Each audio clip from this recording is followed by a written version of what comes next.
국민의힘 서울시의원들이 서울시의 TBS 재정 지원을 중단하는 내용의 조례안을 발의했습니다. TBS 측은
시민이 언제든 기댈 수 있는 TBS가 되겠습니다.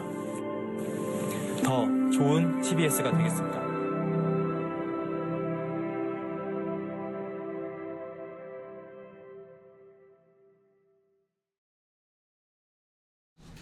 네, 언론화사 37회입니다. 지금 이 영상 TBS 응원 영상인데 이거 어떤 영상이죠? 제가 유튜브 팀에 있었을 때 티어로라고 TBS 히어로 그때 예산이 막 깎이고 프로그램이 없어질 위기에 처했을 때 이 컨텐츠를 만들 수 있도록 계속 도와달라라고 하면서 이제 사실 TBS가 후원금을 뭐 받을 수도 없고 이렇게 할 수가 없잖아요. 그래서 유튜브 멤버십 서비스를 이용해서 그 저희 시청자들, 청취자들한테 좀 TBS를 좀 지원할 수 있는 TBS 서포터즈 그런 겁니다. 네, 몇 분이셨어요? 그때 저희 거의 4만 명 가까이 저희가 10만 명 대군을 모집하겠다고 했는데 그때 4만 명 가까이 가입을 하셨었고요. 4만 명 엄청나게 많이 그리고 모으셨네. 프로그램들이 다 없어졌을 때도 10,000명 이상이 남아 계셨었어요. 그러면 이게 3년 전에 만든 건가요? 2년 됐나요? 2년 정도 됐습니다. 네, 지금 1년 반? 눈물샘이 폭발할 것 같아요. 네, 지금 솔직히 말해서 티어로 분들이 다 어디 계실까 그런 생각 많이 하고요. 아직도 여전히 지금 모임 뭐가 그거나 없어진 거예요? 그럼 네, 티어로는? 그런 건 없습니다. 그리고 뭐 TBS 그때 당시에 영상들의 댓글이 되게 많이 달렸었거든요. 그 당시 한참 탄압을 당하고 있었을 때 그 댓글을 되게 자주 봐요. 네. 아, 힘을 얻으시려고? 네. 어떻게 이번에 월급 나오셨습니까? 월급 나왔습니다. 네, 어제 월급 나왔는데 네, 깎여서 나왔죠? 네, 많이 깎여서 나왔더라고요. 근데 뭐 TBS만 살 수 있다면은 그 월급을 1년 정도 받을 수 있을 것 같아요. 네. 그럼에도 불구하고 구조조정 얘기도 사측이 했었는데 어떻게 됐나요? 일단 얘기가 잘 돼서 일단 3개월 버티는 동안은 구조조정은 없다라고 철회를 한 상황입니다. 네. 다행이네요. 네, 그때까지는 잘 버티고 3개월은 같이 조금씩 줄여서 같이 버틴다 이렇게 된 거예요. 지금 TBS 남은 분들은 끝까지 TBS 지키겠다. 네, 그렇습니다. 네, 여러분들이 많이 응원하고 저희도 응원하겠습니다. 사실은 오늘 이 영상을 제가 저희 구성원들 단톡방에 올렸습니다. 왜냐면은 너무 지금 그때 힘드셔서? 힘들고 우리가 그때 그런 시절이 있었나 막 그렇게 하면서 되게 암담한 상황인데 우리가 그때 이렇게 컨텐츠를 지키려고 시민들과 같이 뭔가를 해보려고 만들었던 그런 사실들을 까맣게 잊고 있었을 것 같아서 오늘 올렸습니다. 그랬더니 조합원 중에 한 분이 공유해도 될까요? 라고 하더라고요. 그래서 공유하시라고. 지금 광채님이 저는 최 장군 퇴사 기념 팬미팅 중입니다. 스텝으로 일하는 중. 네, 저희 언론아싸에도 나오셨던 그 최 아나운서님이 퇴사를 네. 하셨죠? 네, 솔직히 가장 마음 아픈 거는 TBS의 그 간판 스타들이 하나둘씩 떠나는 건데요. 최지은 아나운서도 정말 가장 인기 있는 아나운서 중에 한 분이었는데 결국 막판에 뭐 선택을 한겨레 했어요. 인터뷰했다고 탄압받고 막 이랬었던 거잖아요. 맞습니다. 네. 장군 이름도 쓰지 말라 그러고. 뭐. 근데 되게 떠날 때까지 정말 이게 맞나 되게 고민하셨거든요. 같이 고민했었어요. 그래서 안타깝네요. 너무 슬픕니다. 좀 네. 네. 혼자만 좀 탈출하는 느낌? 뭐 이런 것 때문에 정말 고민이 많지 않으셨을까 싶어요. 동료들한테도 좀 미안한 감정도 많으셨을 것 같고 그런 네. 상황에서는. 네, 저희가 지난주에 YTN 고한석 지부장님한테 말씀할 기회를 안 드려가지고 원래 오늘 순서 첫 번째였거든요. 근데 TBS 영상이 나오면서 두 번째 순서가 됐습니다. 괜찮습니다. 괜찮. 네네. 오늘 많이 하세요. 네, 다 하셨나요? 저는 공정하니까요. 정해진 분량을 지키겠습니다. 뭐 저희 분량 따로 없잖아요. 네, 지금 Y에서는 무슨 일이?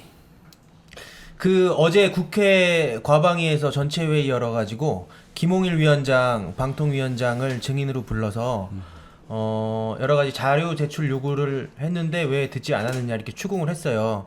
뭐 어떤 자료들이냐면 유진그룹이 방통위에 제출한 자료인데 YTN 최다액 출자자 변경 심사 과정에서 우리가 이러저러해서 YTN의 최대 주주가 될 자격이 있다 이런 걸 증명하는 자료예요.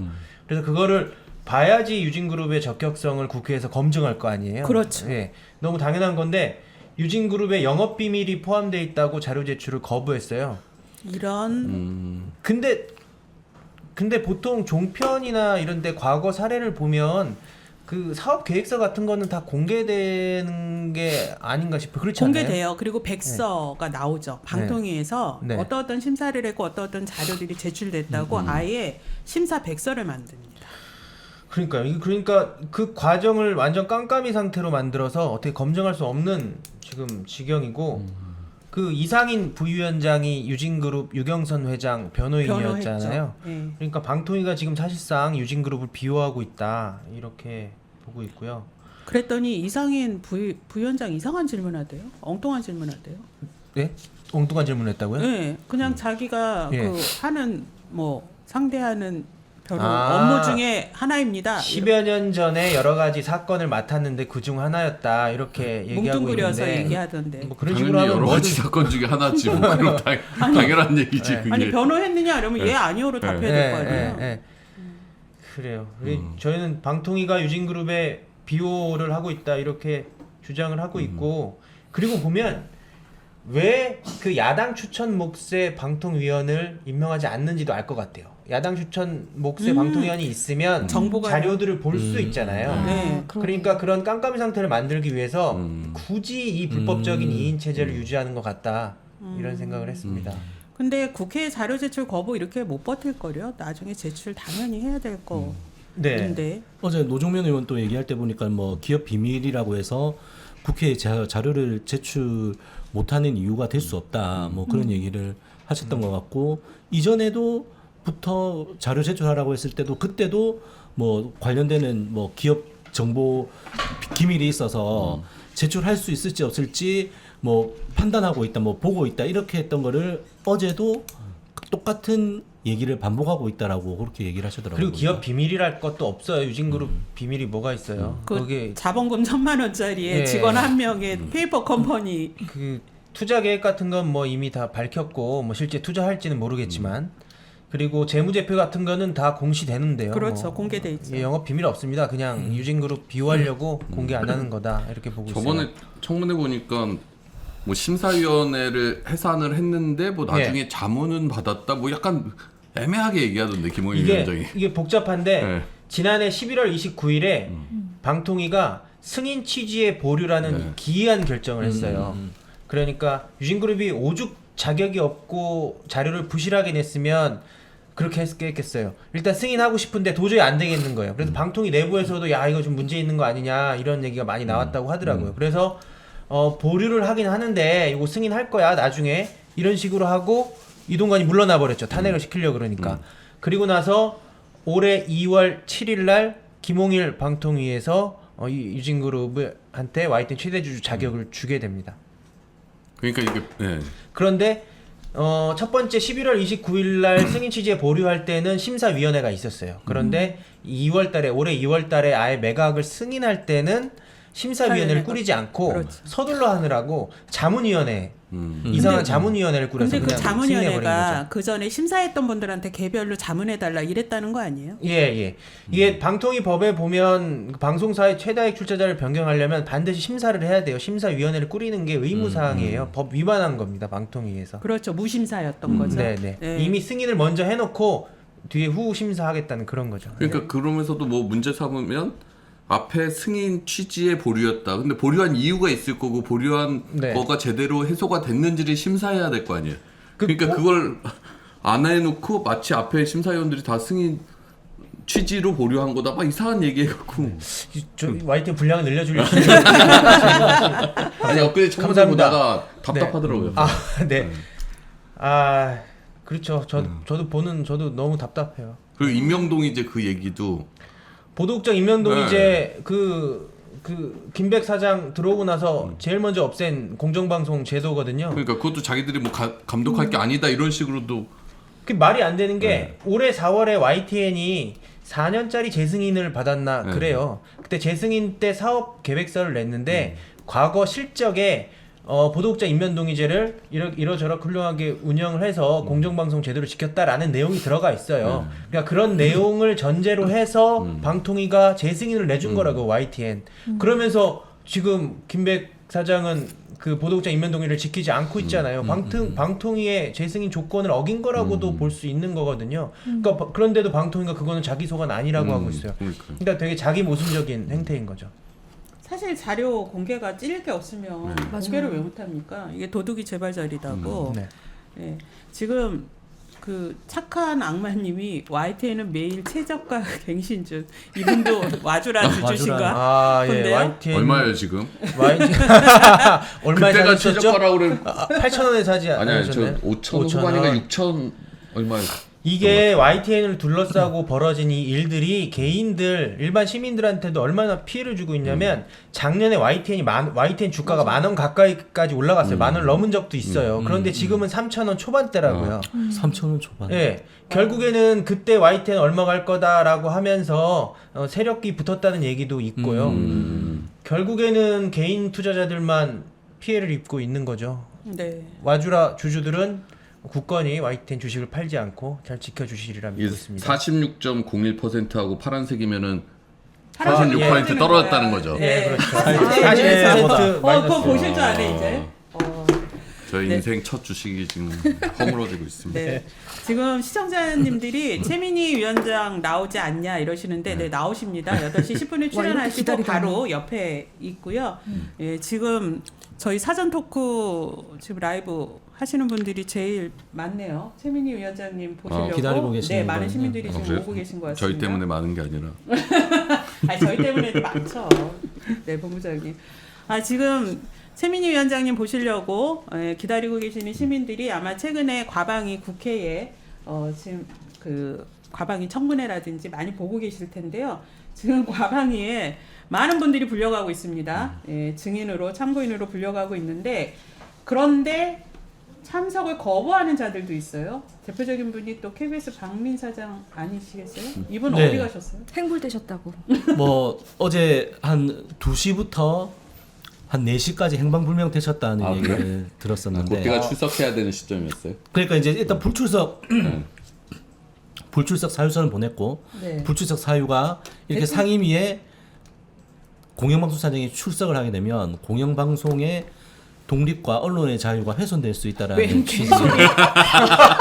진짜 웬 개소리. 진짜 그냥 그 말이 절로 나오는데. 진짜 애완견 담는 개소리. 저는 아무 얘기도 안 했어요.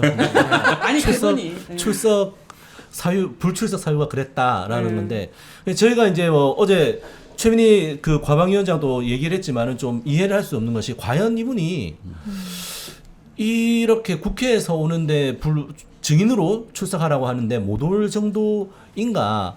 그러면 이제 과연 이런 언론의 자유, 공영방송의 독립을 지키기 위해서 평소에 어떠한 행동을 했는가라는 것들을 이제 봤을 때 좀 어이가 없는 거죠. 뭐 다들 뭐 아시겠지만 6월 19일 날 대통령이 그 저출산 고령사회위원회 회의를 할 때 이제 저출산이 국가 비상사태다 선언을 했지 않습니까? 거기에 가서 이제 KBS는 출산율을 높이기 위한 방송을 열심히 하겠다라는 정부 시책을 충실히 이행하겠다라는 그런 이제 얘기를 했던 분이 박민 사장이 네, 그런 얘기를 했었죠. 또 그날은 이사회에서 KBS 이사회에서 7월달에 수신료 분리 고지가 본격 시행이 되니까 그것에 대해서 어떻게 할 것이냐라고 이사들이 질의를 하려고 할 예정이었어요. 그런데 이제 그런 것들 중요한 자리이지 않습니까? KBS 이사회에서 이제 그런 것들 얘기는 하지 않고 대통령이 주재하는 회의에 참석을 했던 거였죠. 그러면서도 또 얼마 전에 그 화성에 이제 건전지 업체 폭발 사고 났던 날도 그 한참 불이 타고 있을 때 보훈부하고 협약식을 맺으러 MOU를 하러 갔는데 그 자리에 뭐 저희 회사의 보도국장이라든지 이런 사람들도 따라가서 아이고 제일 바쁘시겠다. 그러니까 재난 방송을 진두지휘해야 될 사람인데 물론 뭐 그 사람이 없다라고 우리가 방송을 못 하는 건 아니지만 그런 자리에 이제 보도국장을 동행해서 데리고 갔고 또 요즘에 보면은 한덕수 국무총리가 했던 뭐더라? 뭐 보니까 6월 18일이네요. 제8차 콘텐츠 산업진흥위원회라는 뭐 행사가 있는데 이때 또 한덕수 총리랑 같이 입장하는 장면에 또 사진이 찍힌 게 있더라고요.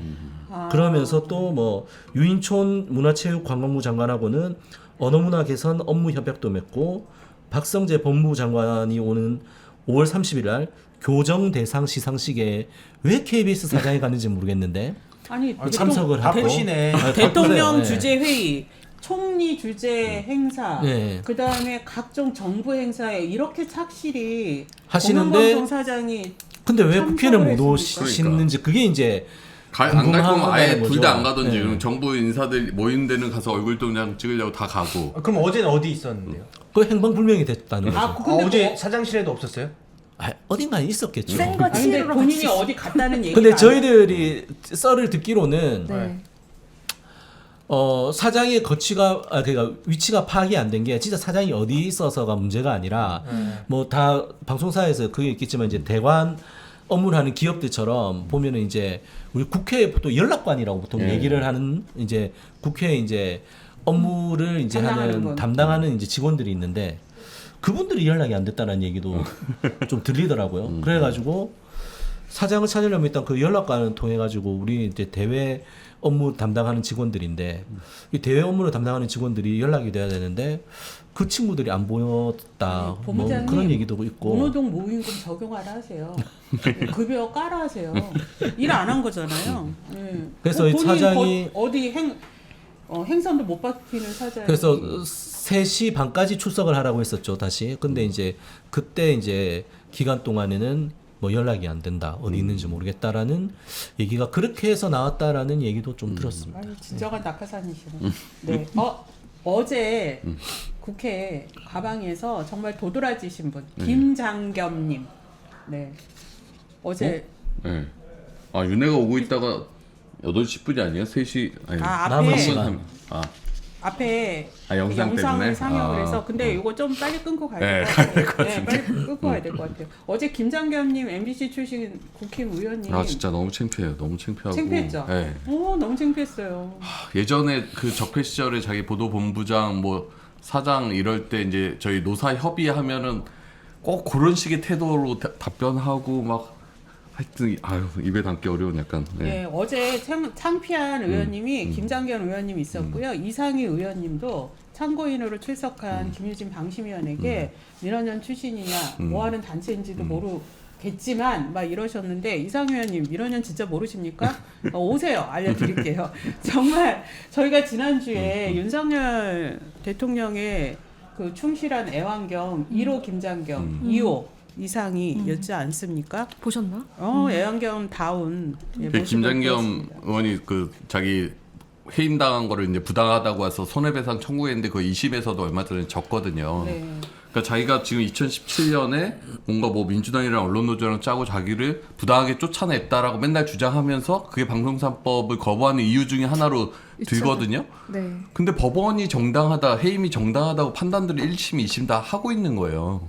이러니까 또 이거를 대법원에서 그 김명수 대법원장 시절에 부당노동행위가 확정된 게 영향을 미쳐서 2심이 이렇게 결정을 했다라고 또 그러니까 모든 걸 이제 김명수 대법원장이 잘못된 판단을 한 걸로 다 또 책임을 떠넘기더라고요. 그러니까 이건 법원도 대놓고 무시하는 네, 행태고. 그리고 또 어제 또 네. 언론노조가 또 쫓아냈다는 식의 발언 그러니까요. 또 하시더만요. 그러니까 법원에서 정당한 해임이다라고 얘기하고 있는 거에 대해서 자꾸 그거를 인정을 안 하고 자꾸 거짓 선전을 하고 있는 거죠. 참 편하게 생각하고 사시는 분들. 그러니까. 앞으로 이런 분들이 국회에서 또 어떤 또 망언을 할지 진짜 네. 답답한데요. 네. 이분들이 또 저희 국민들이 내는 세금으로 또 세비 받으시면서 국회의원 하시는데 국민의 목소리 제대로 경청하시고 했으면 좋겠습니다.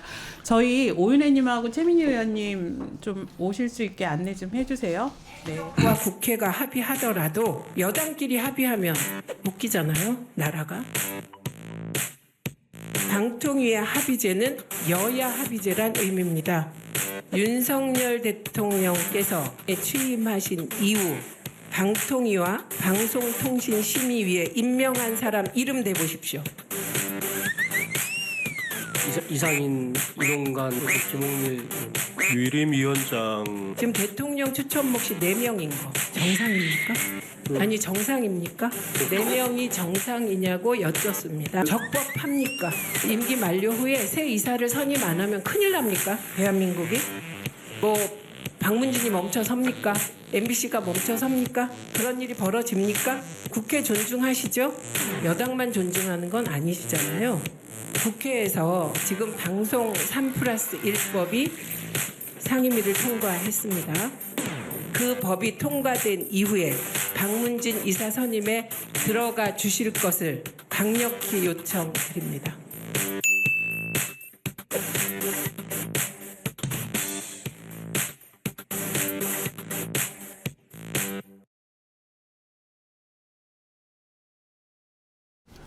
시민이 언론의 인싸가 되는 그날까지 언론에서 시작합니다. 오늘 정말 특별한 분이 오셨습니다. 우리가 그동안 시즌4까지 했었던 많은 이야기들이 있어요. 그냥 그 이야기들을 언론 아싸 하고 끝냈거든요. 고민만 엄청 올려놓고.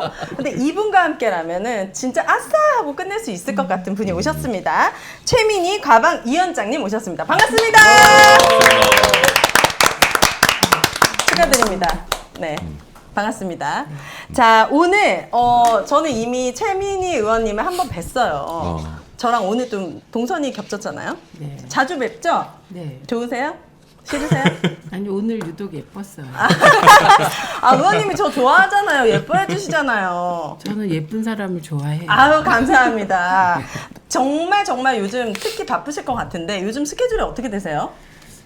일단 국회가 연지 되게 오래된 것 같잖아요. 네. 막 시끄럽고 일을 많이 하니까 20일밖에 안 됐어요. 오. 그 20일 사이에 과방위를 4번 열었습니다. 와. 그러니까 굉장히 바쁘죠. 그리고 과거에 이렇게 보면 위원장은 그냥 사회나 보고 의원님 하세요, 그다음 하세요 그런 것 같은데 어쨌든 저는 의원들이 하는 얘기를 다 듣고 네.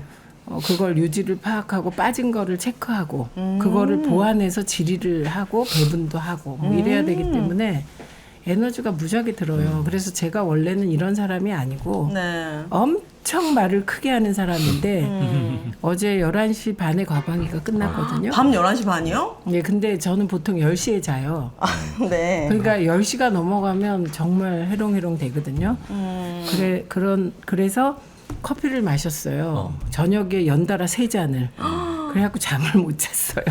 결국 지금 커피 마시면 또 잠을 못 자거든요. 그럼 잠을 못 잔 상태이신 거죠? 못 잔 상태에서 네. 지금 몇 시간이 된 거지? 그러니까 거의 24시간이 다 돼가는 것 같아요. 그래서 지금 해롱해롱한 상태이다. 네, 약간 이럴 때 네. 답이 술술술 나오거든요. 오늘 궁금한 거 다 여쭤보면 되겠습니다. 이거 끝나고 오늘은 바로 집에 가시죠? 내 집에 가서 자야 돼요. 오늘 안 자면 큰일 나서 아까 커피를 안 먹었잖아요. 아, 잘하셨습니다. 오늘 정말 제가 대본 보고 가장 마음에 들었던 것들이 여러분, 제 2인 방통위 이대로 둘 것인가? 불법 매각된 YTN 환수 가능한가? 이거 거부권의 벽 넘을 수 있는가? MBC 장악 막을 수 있나? 막 이런 우리가 그동안 얘기만 하다 끝났던 얘기들을 다 물어볼 수 있는 시간이 왔으니까 끝까지 함께 해주시면 좋을 것 같습니다. 자, 인사 혹시 하시고 싶나요? 아, 네. 언론노조 MBC 본부장 이호찬입니다. 네, 반갑습니다. 네, KBS 본부장 박상현입니다.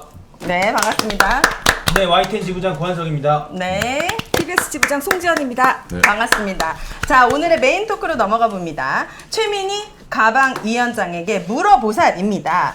정말 언론아싸에서 그동안 가방위원장 전 처음 알았거든요. 이거 언론아싸 하면서 가방위가 너무나 중요하고. 근데 왜 자꾸 가방위원장이 지난번에 네. 우리 딴 데서 만났을 맞아, 때도 맞아. 구교형한테 혼났잖아요. 네, 가방이라 그래요. 가방위원장. 가방. 제가 요즘 디올백에 많이 빠져 있어가지고 그래서 가방. 명품백. 네, 가방위원장이 얼마나 가방이 중요한. 발음이 어렵죠. 어려워요. 예, 예. 우리가 알게 되었는데 이제 정말 그분을 모셨잖아요. 그래서 가방위원장에게 무엇이든 물어보도록 하겠습니다. 자, 첫 번째 질문입니다. 역대 가장 센 가방위원장.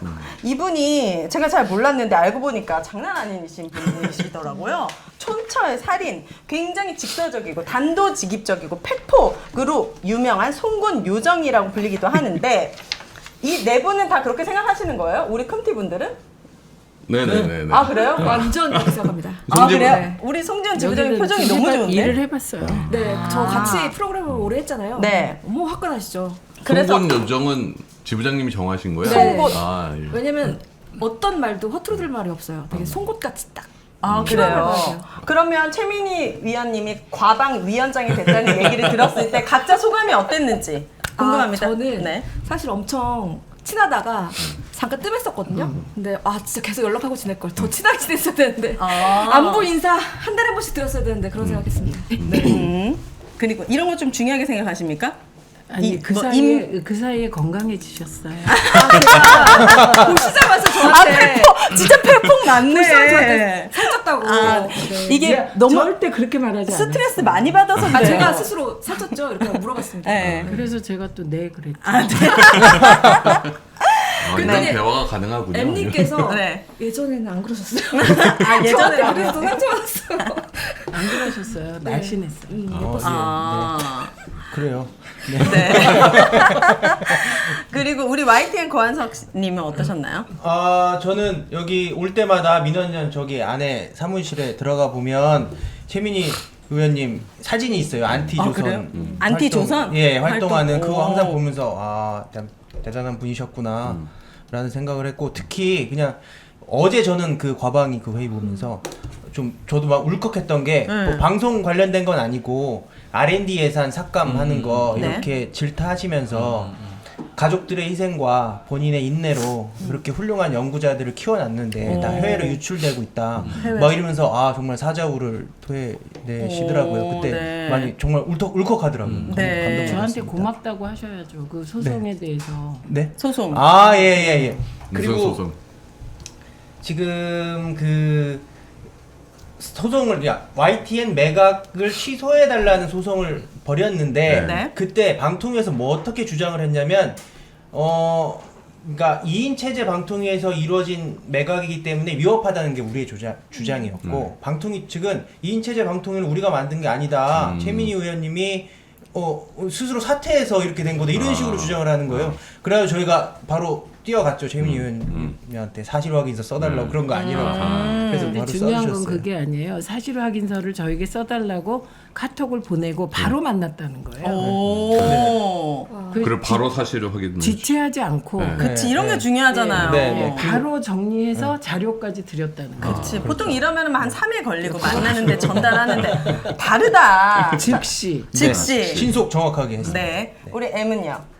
저는 사실 22대 국회 가장 바라는 점은 성과거든요. 뭔가를 이제 만들어내는 결과물이 되게 중요하다고 생각하는데 그 시기에 되게 약간 적합한 인물이 과방위원장이 되셨다는 느낌을 좀 받았어요. 그러니까 뭔가를 매번 이렇게 논의만 하다가 끝나는 게 아니라 딱딱 정리하고 결과물을 만들어내고 그런 것들이 방송 3법에서도 반드시 저 이미 결론이 났어요. 끝났어요. 네.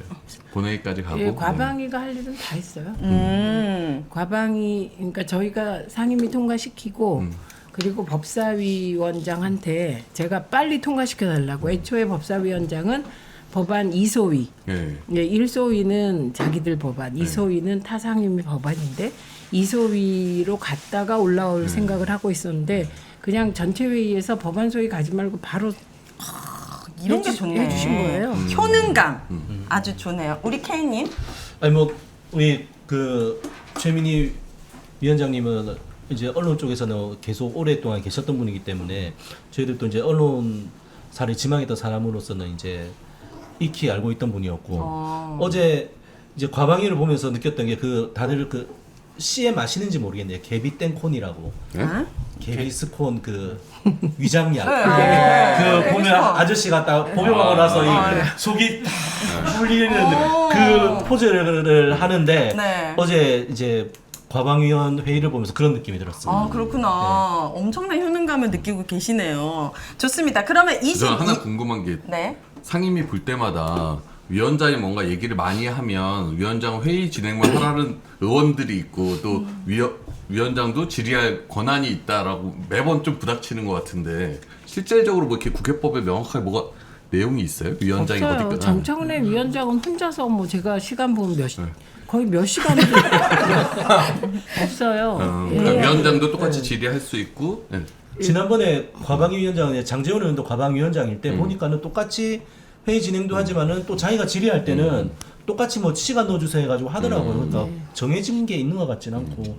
근데 그 부분에 있어가지고 어쨌든 전반적인 회의 진행에 있어서 어제 하시는 걸 봤을 때 정말 속이 쭉 정리가 되는. 그러니까 보통은 이렇게 본인이 하려고 한 질의를 쭉 써와서 이제 그걸 마지막에 보통 하는 건데 위원장님은 다 이렇게 들으면서 거기서 이제 받아칠 거 받아치고 지적할 거 지적하고 그렇게 해서 질의하려고 하면 진짜 회의 내내 딴 생각을 못 할 것 같아요. 네, 그러니까 에너지가 굉장히 많이 들고 졸려요, 사실은. 지금도 졸리시잖아요.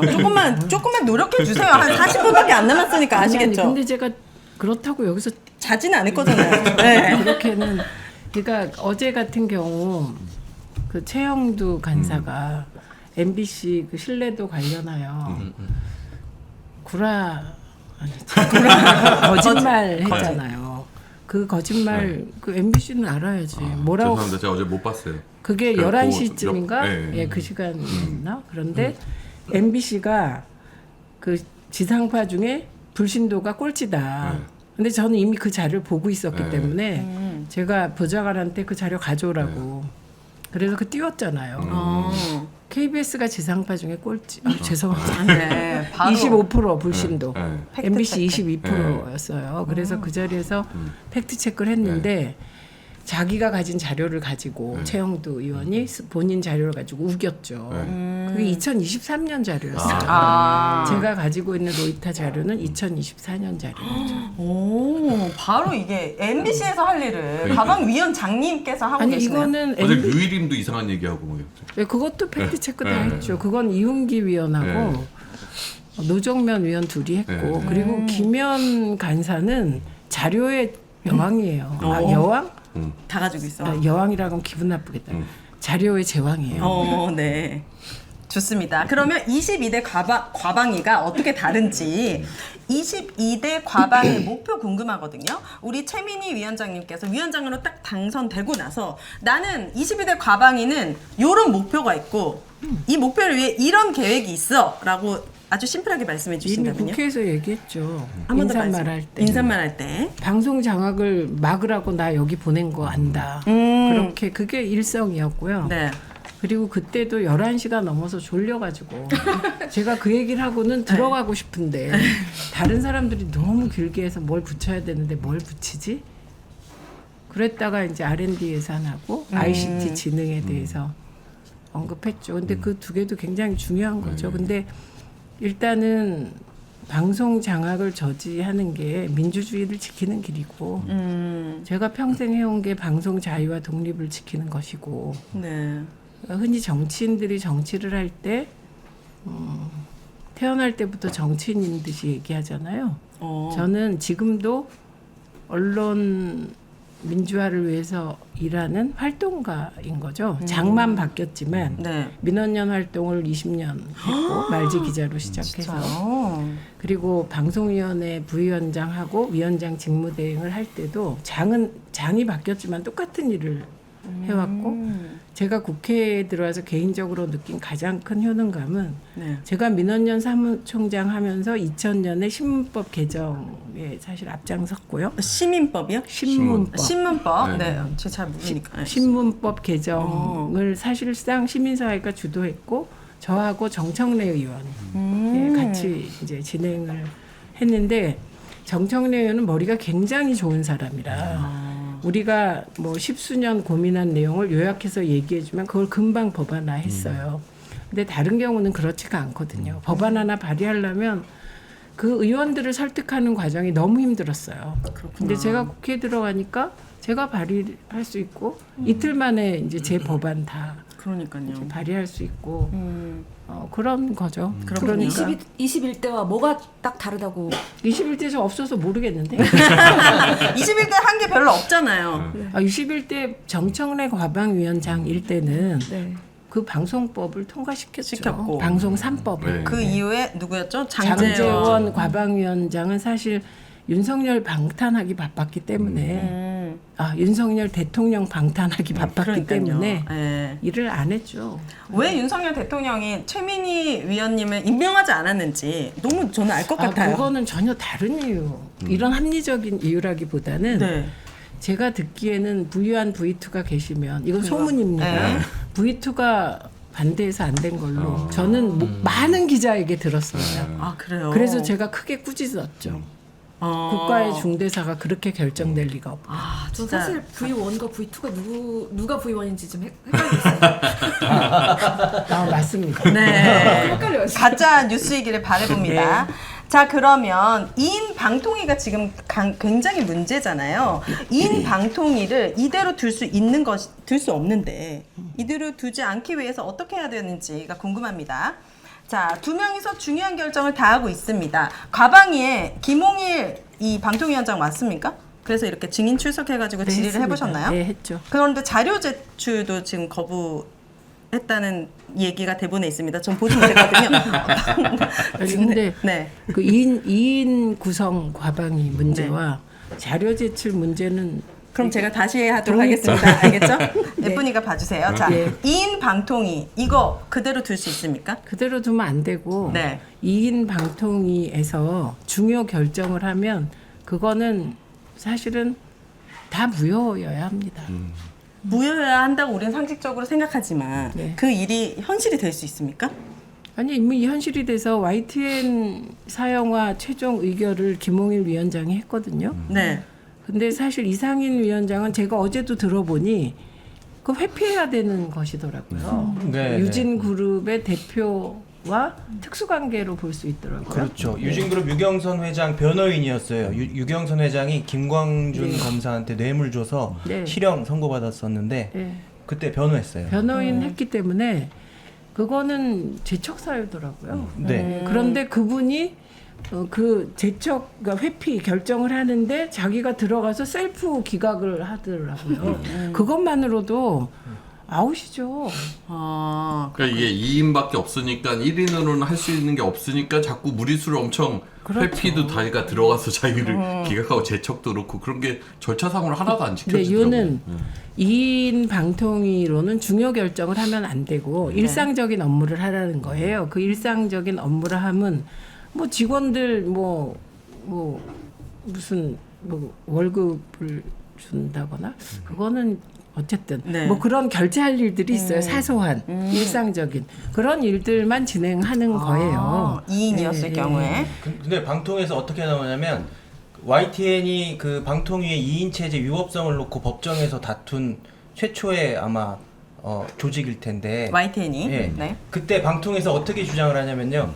만약에 2인 방통위에서 내려진 결정이 모두 위법하다면 그동안 우리가 내린 수많은 결정들, YTN 재승인부터 해가지고 많은 방송사들한테 재승인 제역을 내줬는데 이거 다 무효냐? 거의 그래서 불법 방송이냐? 지금 YTN은 지금 이런 식으로 나와요. 거의 배째라는 식으로 나오는데 네.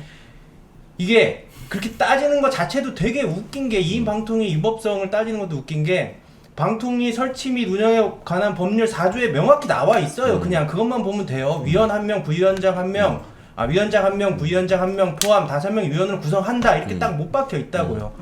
그거 외에도 부위원장 호선 못 하죠. 2명이면.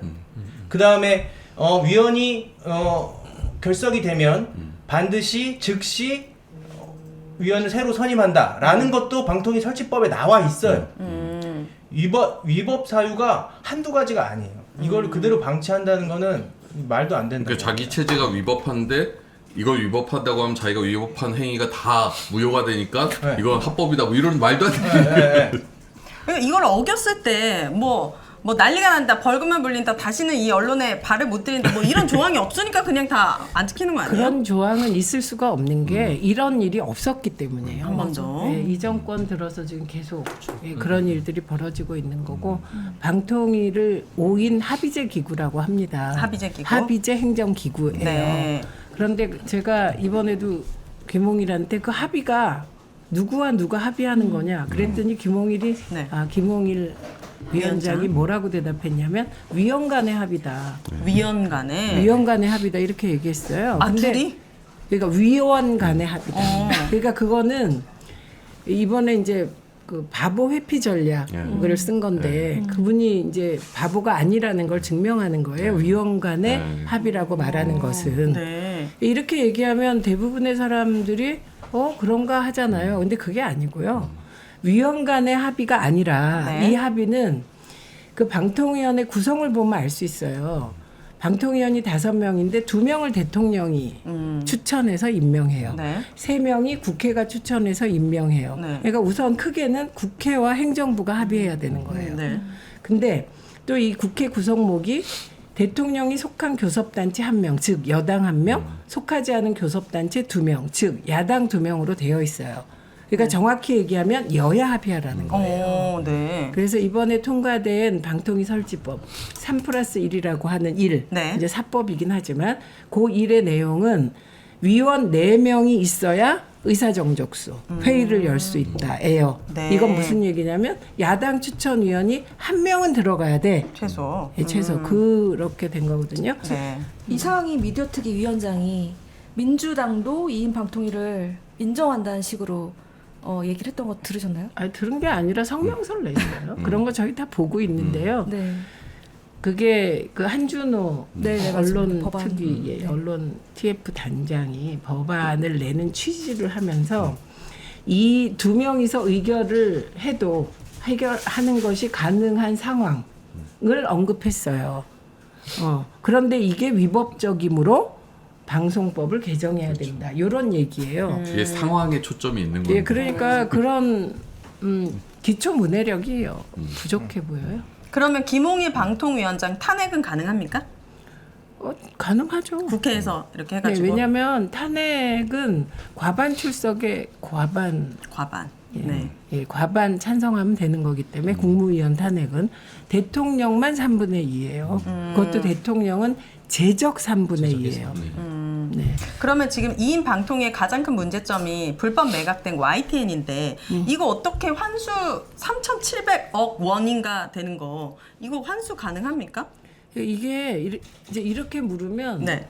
이거는 우물에서 이제 숭늉 찾는 것이죠. 그 숭늉은 어디 가야 찾죠? 그러니까 제 말은 절차가 있다는 거예요. 네. 어떤 절차? 그러니까 그 다 아시겠지만 이게 그냥 되는 게 아니고 이게 최대 주주 변경 허가를 내는 거예요. 방통위는. 네. 네. 그래서 YTN의 주주 구성이 100이라고 하면 지분을 쭉 가지고 있잖아요. 그런데 과거에 마사회가 1이었나요? 예. 한정 KD. 예, 한정 KD랑 마사회랑 이렇게 네. 순위가 있으면 네. 이게 예를 들면 한정 KD 하나만도 안 돼서 이거를 묶어가지고 네, 통매각. 예, 통매각 한 거예요. 네. 그러면 이제 최대 주주 변경 승인을 해준 건데 네. 이 최대 주주 변경 승인 절차가 위법하다는 주장을 우린 하고 있는 거예요. 네. 네. 그래서 최대 주주 변경 승인이 위법하다는 결정이 나면 예, 그 이후에 법원에서 행정 처분을 내려요. 오. 그러면 그 절차를 밟아가면 되는 겁니다. 잘 밟아가시기를 응원하도록 하겠습니다. 근데 그렇게 하려면 일단 국정조사를 통해서 YTN 매각의 불법성을 명확하게 국민들한테 인식시켜야 되는데 네. 제가 이제 위원장님한테 궁금한 거는 사실 과방위만의 문제는 아니거든요. 한전 KDM 같은 경우는 산자위 소속이고 마사위 같은 경우는 그 마사위는 농해수위 소속이잖아요. 그래서 전방위적인 국정조사가 가능할지 그런 것들이 좀 궁금합니다. 지금 민주당에서는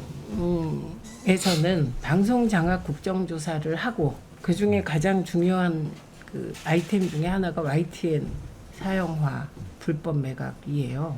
예. 그런데 이 국정조사를 우리가 흔히 얘기할 때 우리가 일반적으로 얘기하는 국정조사는 국회에 특위를 둔다는 거예요. 예를 들면 YTN 사형화 불법 매각 특위 뭐 이걸 두는 거거든요. 예, 국회 특위를 구성하면 이건 여야가 구성해요. 근데 지금 비율상은 민주당하고 야당이 192명이기 때문에 대개 20명을 두면 한 13명, 4명이 이제 야권 몫이 되는 거죠. 근데 중요한 건 특위가 출범하려면 여야가 같이 명단을 제출해야 돼요. 예, 그러니까 한없는 지연 전략을 쓸 수가 그렇겠네, 있겠죠. 여당에서는. 예, 네. 그래서 그렇게 갈지 상임위 차원에서 몇 개의 상임위가 같이 할지 요거는 이제 고민. 구체적으로 국회법을 따져가면서 유효한 방식을 찾는데 국정조사가 필요하다는 데는 컨센서스가 이미 이루어져 있습니다. 네. 또 궁금한 거 있으십니까? 그 청문회 보니까 김홍일 위원장이 약간 앞서서 벌어진 과정도 되게 중요한데 그건 되게 약간 모른 척하고 뒤에는 그냥 막 어물쩍 그냥 좀 넘어가려고 하는, 그러니까 심사위원회 당시 이동관 시절에 뭔가 벌어진 거에 대해서는 자기 위원장 시절이 아니다라고 하면서 많이 좀 대답을 회피를 하더라고요. 저번에 그제 입법 청문회 때 보니까. 네, 그런 거는 조금 쪼개서 물어야 되는데 이런 게 있어요. 의원들은 시간이 제한돼 있어요.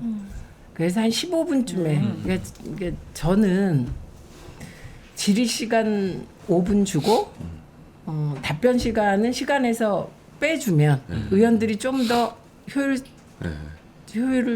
효율적으로 그리고 밀도 있게 질의할 거라고 생각을 해요. 그런데 이게 상임위에서는 안 된답니다. 이번에 위원장이 뭔가 해서 할 수 있는 게 아니에요? 이게 상임위에서 안 되는 이유가 법이 안 되는 게 아니라 시스템이 안 갖춰져 있는 거예요. 본회의에는 그 국회 본회의 할 때는 질의 시간만 15분이고 답변 시간은 15분에 포함이 안 돼요. 되죠. 대정부 질문하고 그래서 저는 상임위도 그렇게 가야만 위원들이 밀도 있는 질의를 할 수 있다. 그래서 지금 이제 말씀하신 것도 사실은 이제 상임위에서 그런 시스템이 되면 의원들이 조금 밀도 있게 물어보면 그 기억하실지 물어보면 그럴 수 없어요. 제가 그 김홍일 방통위원장한테 권익위원장 하면서 동시에 방통위원장 내정하고 방통위로 출근하면서 너 휴가 어떻게 냈냐고. 당신이 청문회 준비했는데 그래서 어떻게 그럴 수 있냐 휴가 냈다 그랬잖아요. 그래서 휴가를 거의 20일을 받냐? 그랬더니 규정대로 했다 해서 그 규정 가져와 못 가져왔어요. 근데 그러고서 그런 걸 왜 묻냐 저한테 그렇게 그런 식으로 얘기해서 제가 그렇게 물었죠. 그럴 정도로 너 방송에 관심이 많았냐? 당신은 통신에 지대한 관심이 있었냐? 그게 총 살펴보니까 47초 침묵했더라고요. 제 그 질문에 대해서. 이제 그래서 그런 기회를 의원님들한테 드리고 싶은 거죠. 근데 이 청문회 보다 보면 저 증인 얘기를 좀 듣고 싶은데 의원들이 듣지를 않고 다음 그게 질이 시간 때문에 그러니까. 그래요. 그래서 제가 그건 시계를 갖다 놓으면 되는 거예요? 그 시계가 전자 시스템의 문제. 전자 시스템이요. 그리고 그게 굉장히 정교한 거래요. 질의하고 멈췄다가 다시 하고 이게 웬만한 기계가 아니면 안 된다. 아이폰 스탑워치 아주 잘 되는데. 아니 마이크도 같이 연결해야 돼. 아, 꺼야 저는 되니까. 처음에 이제 과방이 구성됐을 때 의원들이 되게 중요하다고 생각했거든요. 날카로운 질문들을 할 수 있는 게 되게 중요하잖아요.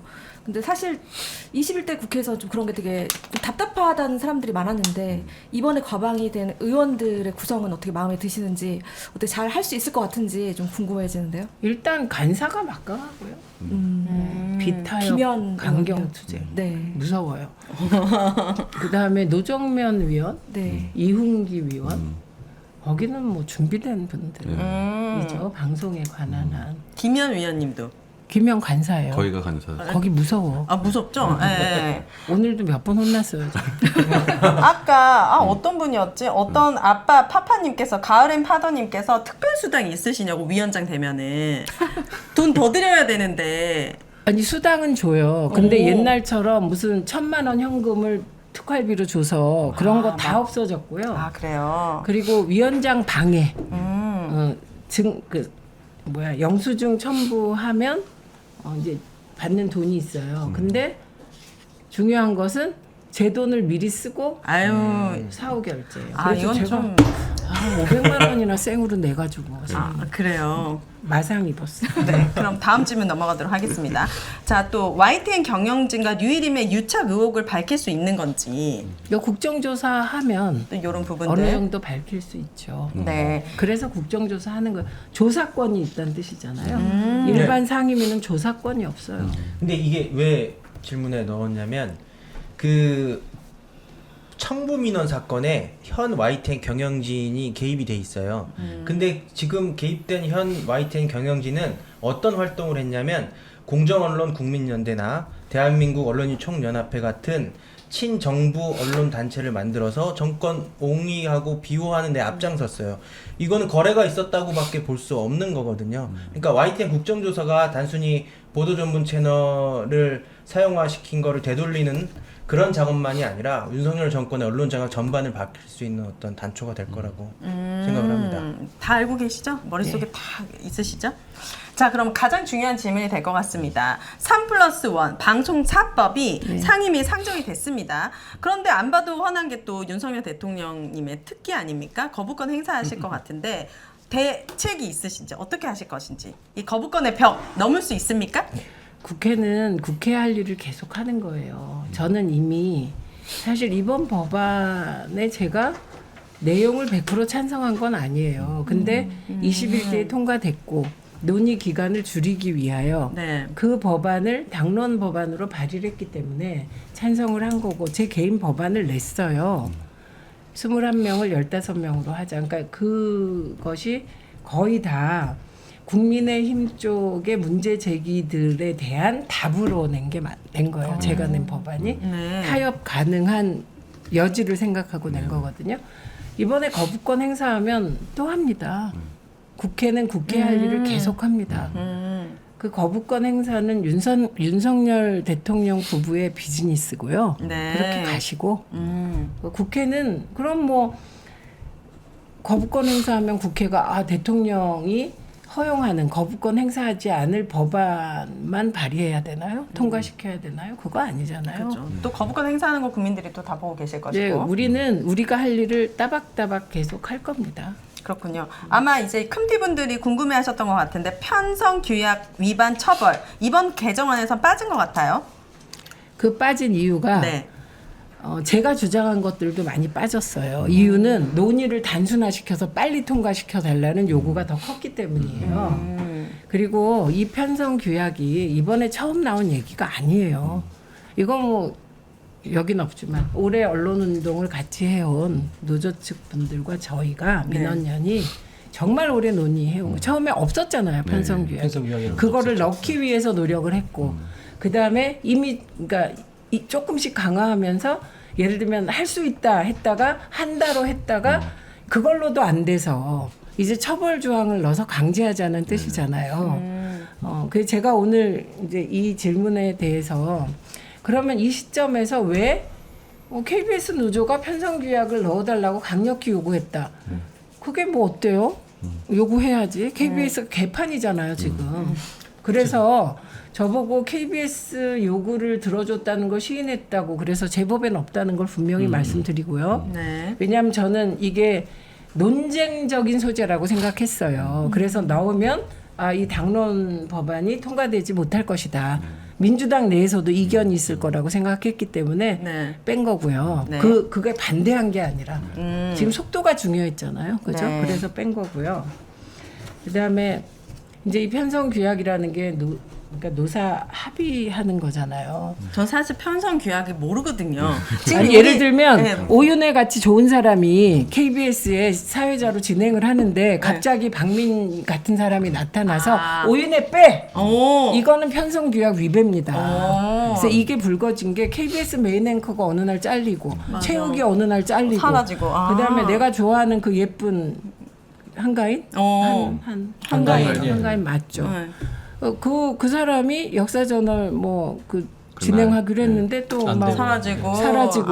이거를 막자는 거예요. 그러니까 편성의 독립성이 보장돼야 창의적인 프로그램이 PD 머릿속에서 나오겠죠. 네. 제가 어떤 사람이 역사저널 그날을 한가인 씨가 나름 진행도 잘할 것 같고 대중적인 인지도도 있어서 저분을 앵커로 해서 하겠다 그랬는데 그걸 막으면 그 PD는 다음에 창의적인 일을 하고 싶겠습니까? 못하죠. 그냥 월급이나 받고 이사장 있을 때는 찌그러져 있자 이럴 거 아니에요. 그래서 편성 규약에 강제 처벌 조항을 둬서 징역형도 주고 벌금도 내자 이런 것은 핵심이 딴 게 아니에요. 해당 PD 편성 규약을 하는 이유는 해당 PD나 기자가 그 자유로운 환경 속에서 창의적인 프로그램 만들고 좋은 보도 하라고 하는 것이거든요. 그런 환경을 만들어줘야죠. 네, 이게 목표예요. 네.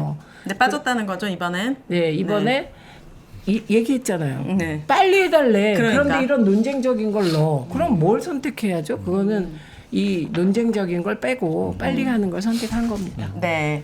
네, 국민의힘이 좀 지난 21대 방송법 논의할 때 똑같은 프레임으로 계속 나오는데 이게 집권 여당이 됐을 자신들이 방송 3법에 대해서 만약에 반대한다고 하면 자기들 대안은 뭔가가 좀 있어야 되잖아요. 그거 대안 내겠다고 네. 하던데 언제 모르겠어요. 낸다고 했어요.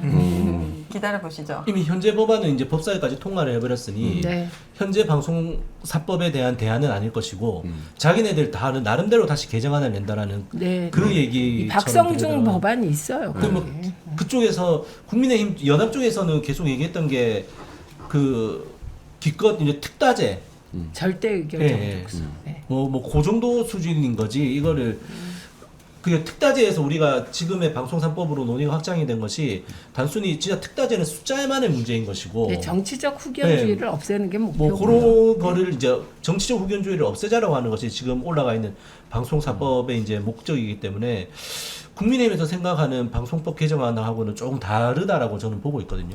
좀 다른 게 아니죠. 많이 근본적으로 다른 거예요. 그러니까 그 민주당도 절대 의결 정족수를 주장한 때가 있었어요. 네. 그거는 정치적 후견주의의 본질은 안 바뀌고 여야가 집권 여당이 조금 더 많은 숫자를 차지하게 하고 야당의 숫자를 과거보다 조금 늘리고 그러니까 여야가 그냥 추천하겠다는 거예요. 그리고 그런데 다만 여야의 균형을 맞추는 거예요. 여야가 그래도 조금 A라는 사장은 야당도 찬성하게 하자. 찬성하는 사람 하자. 박민 사장 같은 사람은 안 된다. 이런 얘기였고요. 그다음에 지금 이번 법안은 근본적으로 대통령이 공영방송 사장 뽑는데 관여 못하게 하는 법이에요. 한마디로 얘기하면. 왜냐하면 특히 이재명 대표 우는 하는데 지금 21명 중에 국회 추천 몫이 5명이에요. 근데 의석수 배분하면 민주당이 많아야 3명이에요. 네. 3명이 21명을 어떻게 움직입니까? 그래서 숫자가 많은 게 요 가치에선 좋은 거예요. 네. 그런 얘기이기 때문에 근본적으로 다른 거예요.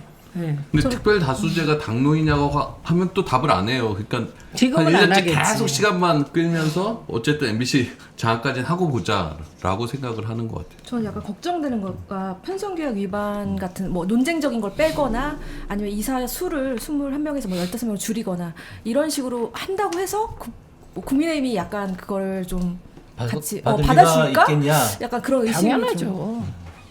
받지 않죠? 안 받겠지. 그러면 국민의힘이 안 받으니까 네. 대통령이 거부하니까 네. 그냥 손 놓고 있을 수는 없는 거잖아요. 계속 노력해 가야 되는 거죠. 그거는 그래서 사람들이 진짜 궁금한 거는 플랜 B가 그럼 뭐냐? 계속 그랬을 제가 때는 얘기했잖아요. 계속 그렇게 하는 거예요. 끝까지. 저는 그 질문은 네. 그 사람이 처한 사회적 위치, 윤석열을 지지하냐, 이재명을 지지하냐에 따라서 두 가지 의도라고 생각하거든요. 네. 하나는 패배주의예요. 민주당과 야권이 200석을 못 얻는 데 대한 패배주의. 이게 그거고요. 우리 네. 지지자들은. 그러니까 저쪽은 그러니까 하지 마. 안 될 거니까. 네, 그런 거예요. 그래서 그 두 개는 그걸 받아들이면 하나는 굴종적으로 가야 되고 윤석열 대통령이 뭐 받아주는 법안만 해야 되냐. 아니잖아요. 그다음에 이쪽은 안 될 거니까 너네 뭐 할 거니? 허무주의에 빠지게 됐어요. 갈 길을 간다. 네, 이거는 제가 대학교 때 전두환 반대 투쟁을 할 때 극우적인 집안의 우리 군인 삼촌들이 그리고 진짜요? 아버지도 국방부에서 일하셨기 때문에 진짜 거의 극우적 보수인데 아버지는 나중에 보수 정도 됐는데 계란으로 바위치기다 그렇게 얘기하면서 전두환은 2000년까지 집권하고 7년 이후에도 다시 헌법을 개정해서 헌법을 개정하려고 했어요. 전두환이 그렇게 갈 것이다라고 얘기를 했어요. 그때 저희가 만들어낸 논리가 계란으로 바위를 치다 보면 바위에 계란의 흔적이 엉겨 붙어서 그리고 비가 오고 눈이 오면 바위가 부식될 것이다. 이런 얘기를 하면서 버텼거든요. 네. 어떤 목사님은 제게 너 같은 미친 XX들이 네. 삼천리 금수강산에 2,000명이 되면 전두환을 물리칠 수 있다. 진짜 2,000명의 데모 학생이 나왔어요. 그리고 전두환이 6월 항쟁으로 무너지거든요. 지금 이 시기에 제가 이 얘기를 하는 이유는 우리는 제가 이제 장을 바꿔서 국회에 가서 민주화 운동을 하고 있는 나는 내일 지구가 멸망해도 오늘 한 그루의 사과나무를 심어야 되는 거예요. 네. 그래서 계속 할 거예요. 네. 그리고 계속 거부권 행사하세요. 우리는 계속 할 거예요.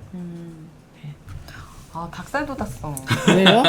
저 지금까지 이렇게 살아왔어요. 늘 뚫어오면서. 진짜요? 네. 근데 왜 이 일을 계속 하시? 너무 힘들 것 같은데.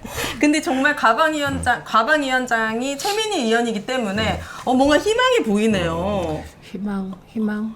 그냥 그 이 대목이 이제 그 얘기해야 될까? 해야죠. 네. 희망이란 저는 그런 거라고 생각해요. 강이 유유히 흐르잖아요. 그리고 어떤 땐 그게 바다로 가는 길목에서 막히기도 하고 또 배를 타고 나가다가 폭풍우도 만나잖아요. 그런데 어떤 배는 다 파괴되는데 한 척의 배는 끝까지 남아서 망망대해로 나가는 거예요. 우리가 민주화 운동할 때 그런 심정이었고 노무현 대통령 돌아가시고 사실 저는 개인적으로 복수하고 싶었어요. 그리고 결국 우린 복수했어요. 예.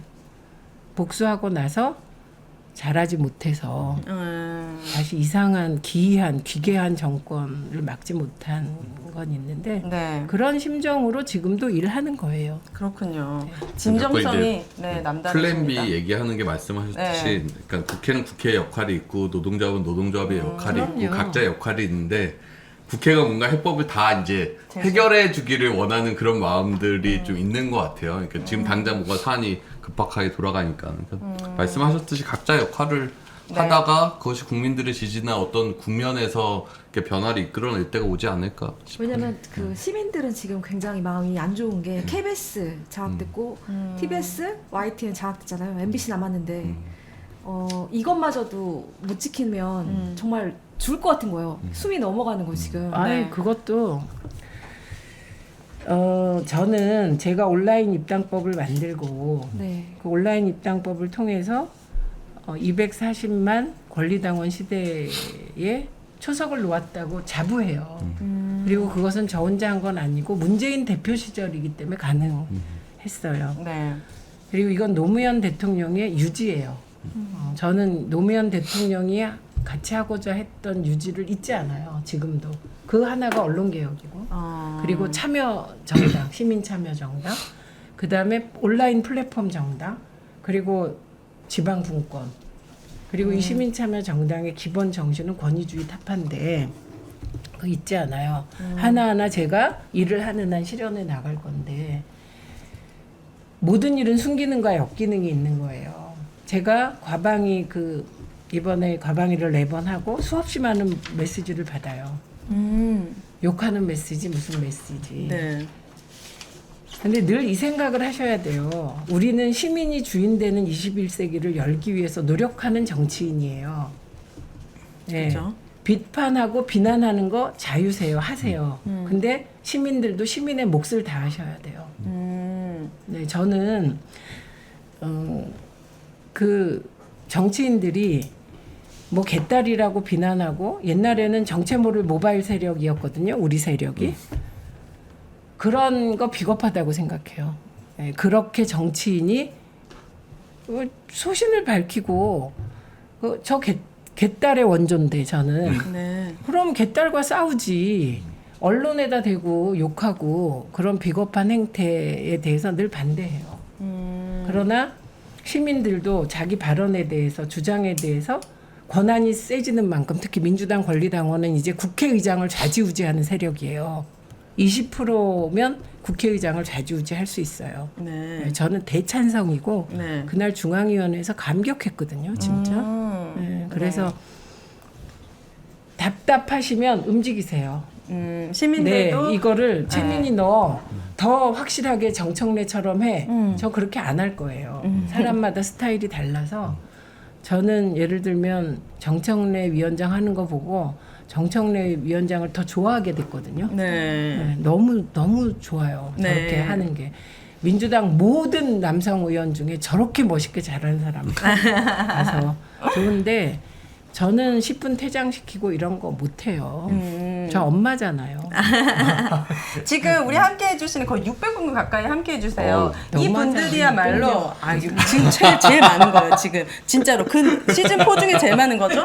우리 지금 함께 해주시는 분들이 시민의 몫을 다하고 있다. 언론인들의 얘기에 귀를 기울여주고 무엇이 잘못되고 무엇이 잘 되는지 지지와 응원을 보여주고 댓글에도 MBC 얘기가 많이 있는데요. 자, MBC 장악 초 1개 들어갔습니다.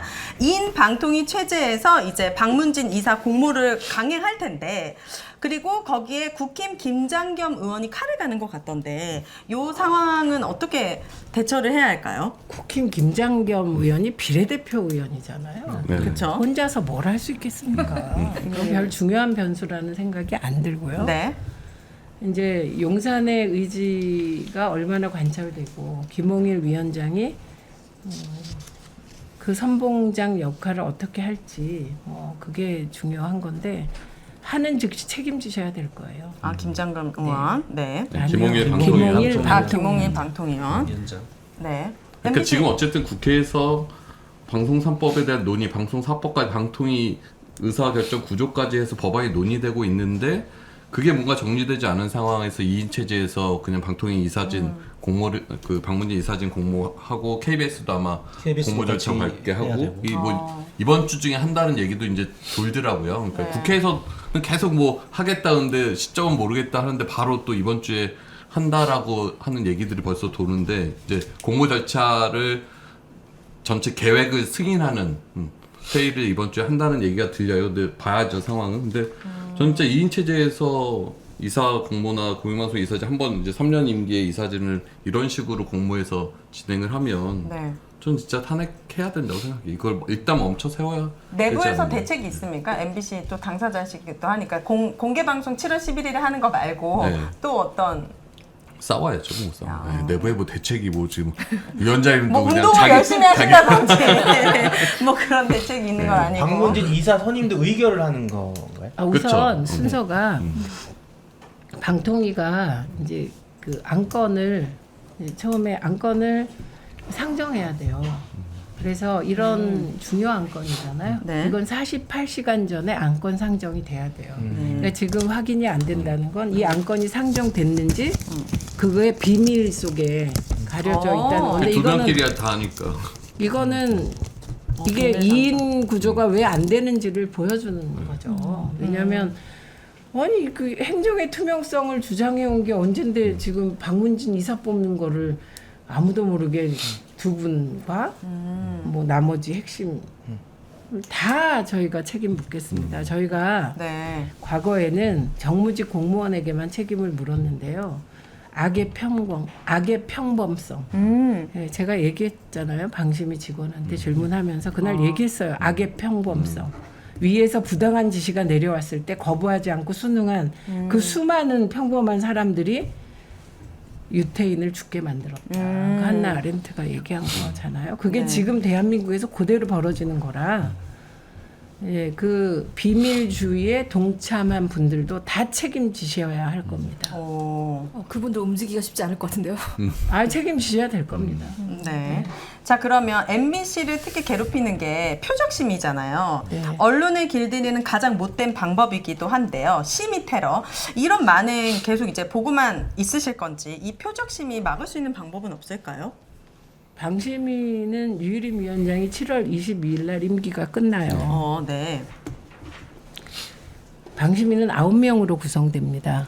그런데 3명을 대통령이 임명해요. 네. 그리고 6명을 국회가 임명합니다. 근데 그 6명 중에 3명은 국회의장이 임명하고요. 나머지 3명은 과방위에서 의결합니다. 네. 재소관인 거죠. 네. 그래서 3명은 대통령 비즈니스니까 임명하거나 말거나. 네. 6명은 임명 안 할 가능성이 높습니다. 어머나. 네, 그러니까 이 부분은 이제 우리가 서로 다 어떻게 생각하겠구나. 저들은 이렇게 하겠구나 생각하는 거잖아요. 네. 3명으로 해보십시오. 방통위는 2명, 방심위는 3명. 이렇게 또 이렇게 소수정예로 가는 분위기로 가겠군요. 이러면 사실 안 해야 되는데 왠지 그 3명 갖고 할 것 같아 뭔가. 맹활약을 펼치실 얘기. 소위원회도 여러 가지가 있어서 사실 몇 명 있어야 되는데. 소위원회는 방송 소위, 통신 소위, 네. 광고, 그다음에 디지털 성범죄 소위. 그걸 이 다 4개가 똑같은 있어요. 사람이 이거를 셋이- 3명이 다 해야 그러니까요. 되는 거죠. 정말 이런 일이 일어나면 안 되겠지만 최악의 시나리오 풀 뜯는 고양이님께서 네. 만약에 류일임이 이거 그만두고 MBC 사장으로 짜잔 하고 나타나면 그거는 못 정말 와요. 못 와요? 네. 그렇죠? 자격이 안 되죠. 네, 깜짝 정무직 놀랐습니다. 공무원 이거에 걸리네. 네, 안 돼요. 자격이 안 된다. 네. 네. 류일임 말고도 많아요. 류일임 같은 사람. 이미 많이 있겠죠. MBC를 노리고 있는 자, 수많은 표적심의 관련해서 네. 궁금하신 점 있으시면 여쭤봐 주시고 없으면 다음 주제로 넘어갑니다. 없으시군요. 아니, 자, 아니, 있으세요? 네. 아니, 제가 사실 뭐 언론사에서 얘기했나 하여튼 이 방심위 회의가 선방심위 포함해서 너무 그냥 회의록만 남으니까 이게 나중에 보면은 이 실질적으로 오디오로 이렇게 듣는 것과 화면 보는 거랑 문자로 보는 거랑 느낌이 다르잖아요. 다르죠. 근데 그 문자로만 봐도 정말 어처구니가 없거든요. 근데 이 사람들이 자기 육성과 화면 이런 게 좀 기록으로 남겼으면 좋겠다는 얘기가 제가 그런 했었는데 그 법도 법안 발의했어요. 인터넷으로 생중계하게. 전 그것만 돼도 이 사람들이 이렇게 무도하게 못할 것 같아요. 지금은 아무런 논리도 안 갖고 와서 그냥 딱 답 정해놓고 MC도 막 헷갈려고 하면서 막 중징계 내리고 막 이러거든요. 그러니까 이게 사실 국민들한테 이런 발언들이 뭔가 생생하게 뉴스를 통해서 전달되고 해야 되는데 네. 지금 이제 녹음 공개 이런 게 안 되니까 그냥 회의록만 갖고 회의록도 바로 나온 게 아니라 뭐 일주일, 2주 나온 사람들의 관심이 이제 떨어지잖아요. 그러니까 네.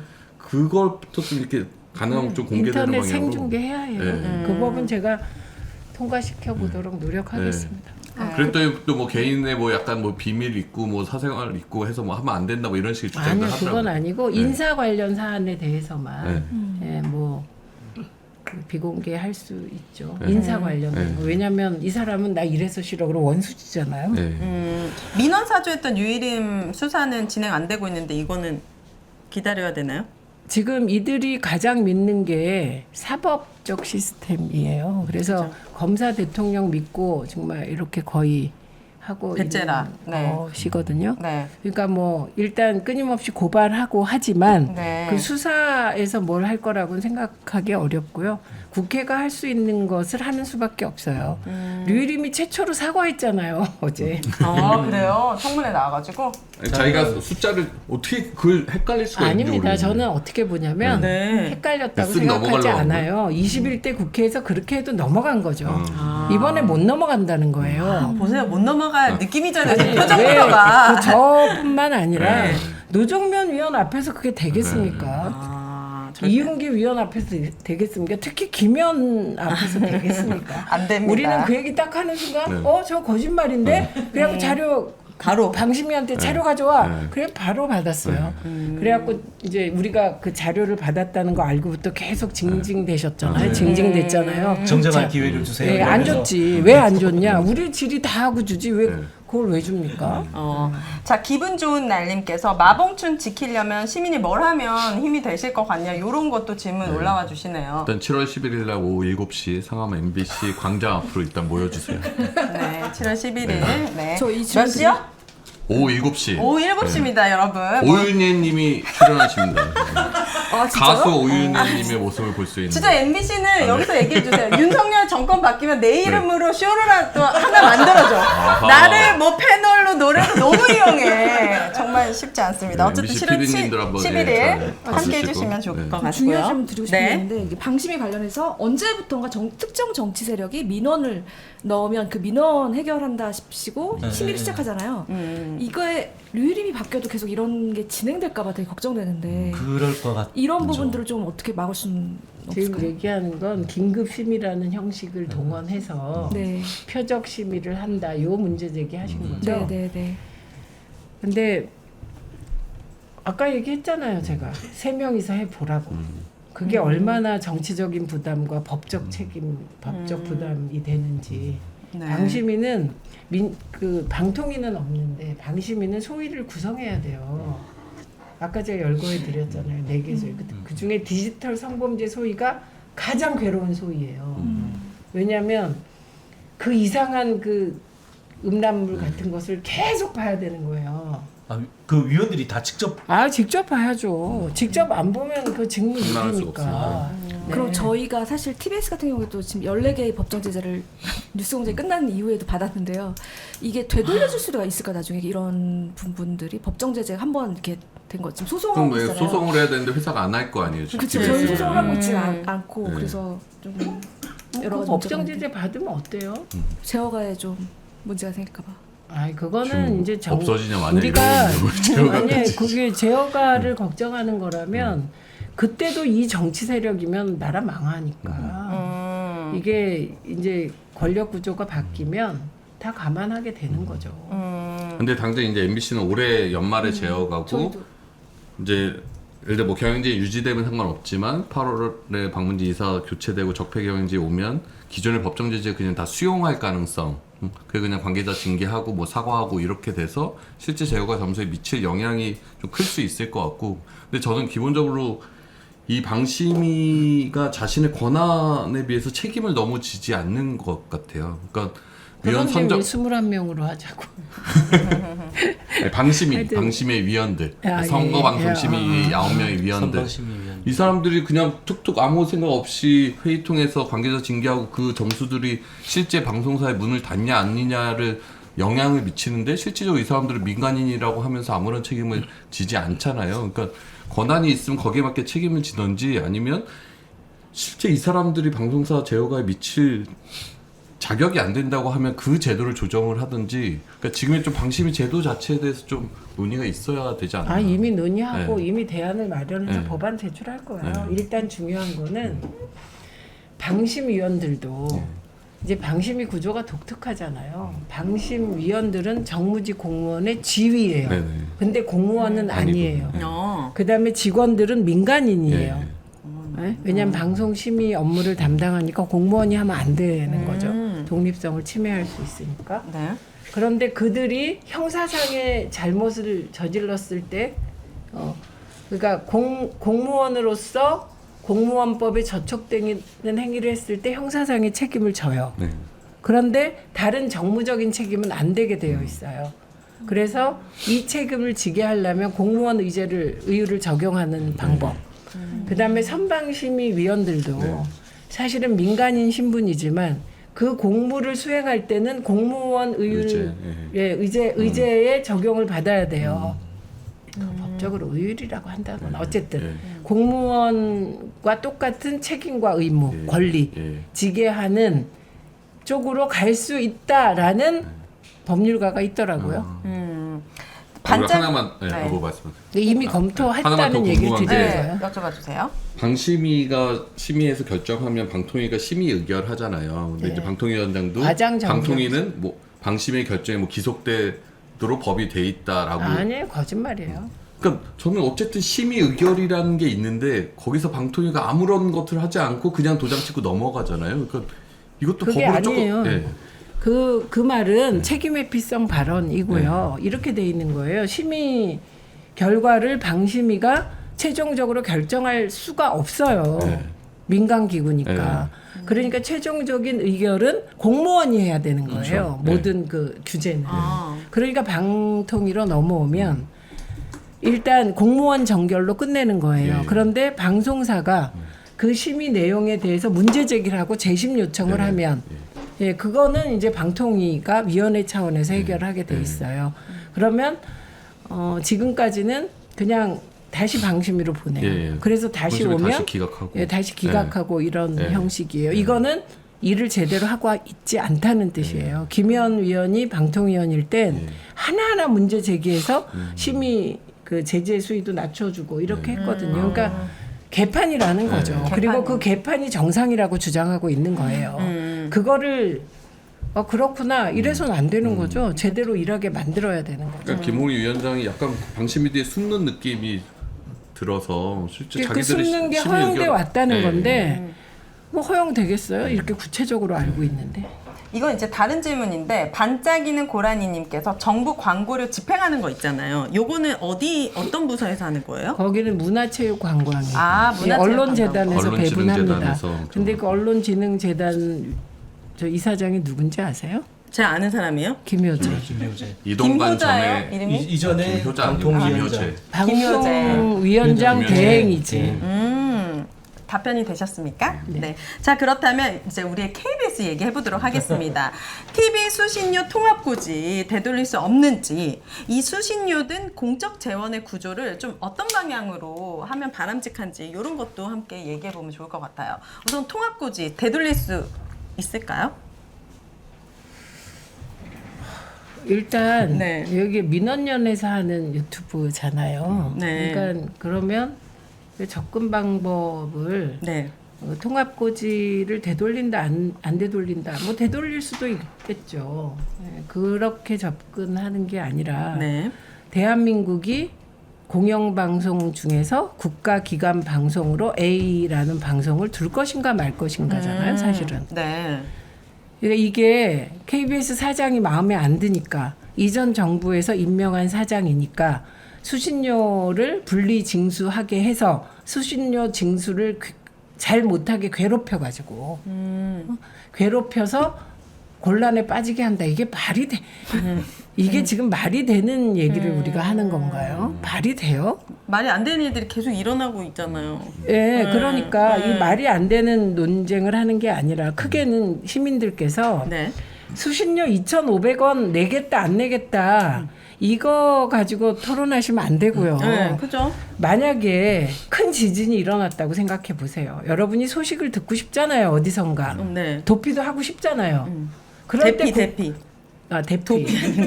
지금 도피하고 싶잖아요. 지금 위원장님 마음 말고 대피. 대피하고 싶잖아요. 해야 하잖아요. 네, 그럼요. 정보가 해야죠. 필요하잖아요. 그럴 때 필요한 게 국가기관 방송이에요. KBS가 국가기관 방송이에요. 그냥 공영방송이 아니에요. 북한이 도발을 심하게 했을 때 우리 알아야 되잖아요. 그렇죠. 대피해야 되잖아요. 그때 KBS가 나서서 해야 되잖아요. 아니 이승만이 다리를 끊고 도망가면서 다리 안 끊었다고 얘기하면 어떡할 겁니까? 그러니까 이걸 국가기관 방송의 기자들이 취재해서 알려줘야 덜 죽죠. 그리고 우리 빨리 도망가잖아요. 그래서 그렇기 필요하지. 때문에 둬야 되는 거고 우리가 2,500원을 걷어서 그 국가기관 방송을 유지할 여력이 없는 국가가 아니잖아요. 아, 그래요. 네, 그럼요. OECD 국가인데. 그래서 그 수신료를 통합징수하든지 그걸 못하겠으면 세금에서 직접 지원해야 되는 거예요. 국가기관 방송은. 네. 그러니까 이런 말도 안 되는 엉터리 정부는 네. 빨리 심판해야죠. 네. 심판해야 돼요. 이게 엉망진창이에요. 제대로 돌아가는 데가 없어요. 지금 KBS 상황이 어떻죠? 지금 7월 1일부터 이제 분리고지를 본격 시행하겠다라고 이제 회사가 공언을 한 상황이고요. 분리고지. 네, 분리고지를 시행하겠다라는 분리징수하고 같은 거죠. 이제 하겠다라는 거고. 이제 이번 주 월요일 날 김현 의원께서 일단 통합징수를 그동안은 이제 시행령을 개정을 해서 분리고지를 하라고 했던 것이 모법인 방송법에 이제 구체적인 고지 방법에 대한 부분은 규정이 없었기 때문에 시행령을 사실 바꿔서 그렇게 분리고지를 시행을 했던 건데 네. 이제 그것을 못하게끔 아예 모법인 방송법에 통합고지를 할 수 있도록 하는 방송법 개정안을 또 따로 발의를 하셨어요. 그래서 이거 같은 경우에는 지금 지배구조 개선과 관련된 방송 3법과는 또 다른 트랙으로 가야 되는데 그 아까 그 위원장님께서 말씀하셨던 것처럼 이 통합고지를 하느냐 안 하느냐 이거는 좀 부차적인 문제인 것이고 네. 보면은 통합고지를 하는 것은 통합고지라는 방안 자체가 기존에 굉장히 효율적인 방안이었기 때문에 그 한국 사회에서 2,500원이라는 저렴한 수신료로 30년 동안 유지가 될 수 있었던 40년 동안 네. 유지가 될 수 있었던 건데 이제는 그런 것에 대한 논의 자체를 좀 새로운 틀거리에서 바라봐야 될 시기도 됐다라고 저희들도 생각을 하고 있거든요. 네. 그래서 이런 말씀하셨던 것처럼 한국 사회가 제대로 된 공영방송을 하나도 못 가질 만한 그런 사회인가 이제 그런 부분 논의를 시작을 해서 그렇다면 공영방송에 어떠한 책무를 해야 되고 그 책무를 하기 위해서는 재원을 어떻게 마련하고 또 지원을 할 거냐 이런 것들도 사실 저는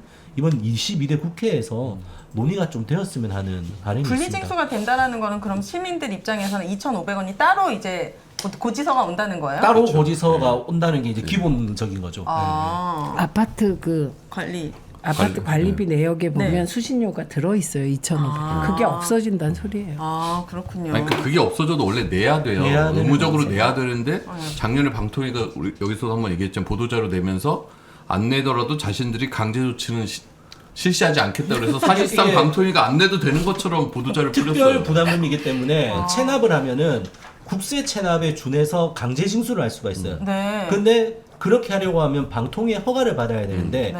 방통위가 그때 보도자료를 낼 때 어려운 경제 사정임을 감안을 해서 네. 신중하게 하겠다라고 했는데 그 말인즉슨 이제 방통위가 승인을 해주지 않겠다라는 그런 의미로 저희들이 이런 방통위가 했대요. 어디 있어요 도대체. 시민들을 체납자로 만들려고. 그러니까 납부하는 것도 예전에는 그냥 정기료에 같이 냈으면 네. 되는 건데 그럼 따로 따로 또 내야 신청해야 되는 돼요?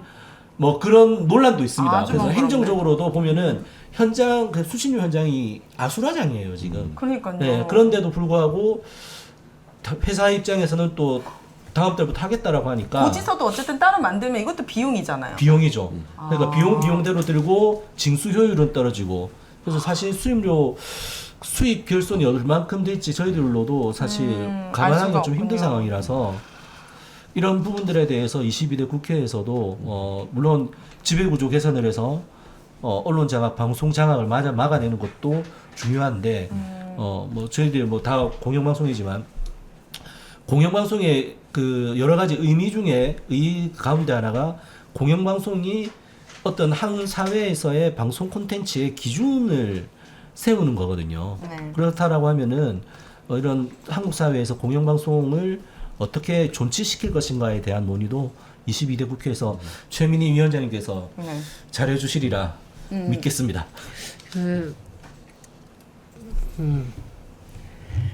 지금 우리가 이제 윤석열 정권이 들어서서 어쩌고 저쩌고 이 얘기를 하잖아요.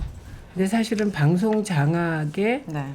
강력한 추동력을 저는 기재부적 사고라고 생각해요. 지금 벌어지는 YTN 매각 기재부가 민주정부 때도 매각하자 그랬고 연합뉴스 팔자 그랬고 MBC 팔아먹자 그랬어요. MBC 팔아먹으면 30% 정수장악해 70% 국가재정이 되고 그 기재부 관료들의 오랜 그 수건 중에 하나가 방송 정책권과 규제권을 정부에 가져오는 거예요.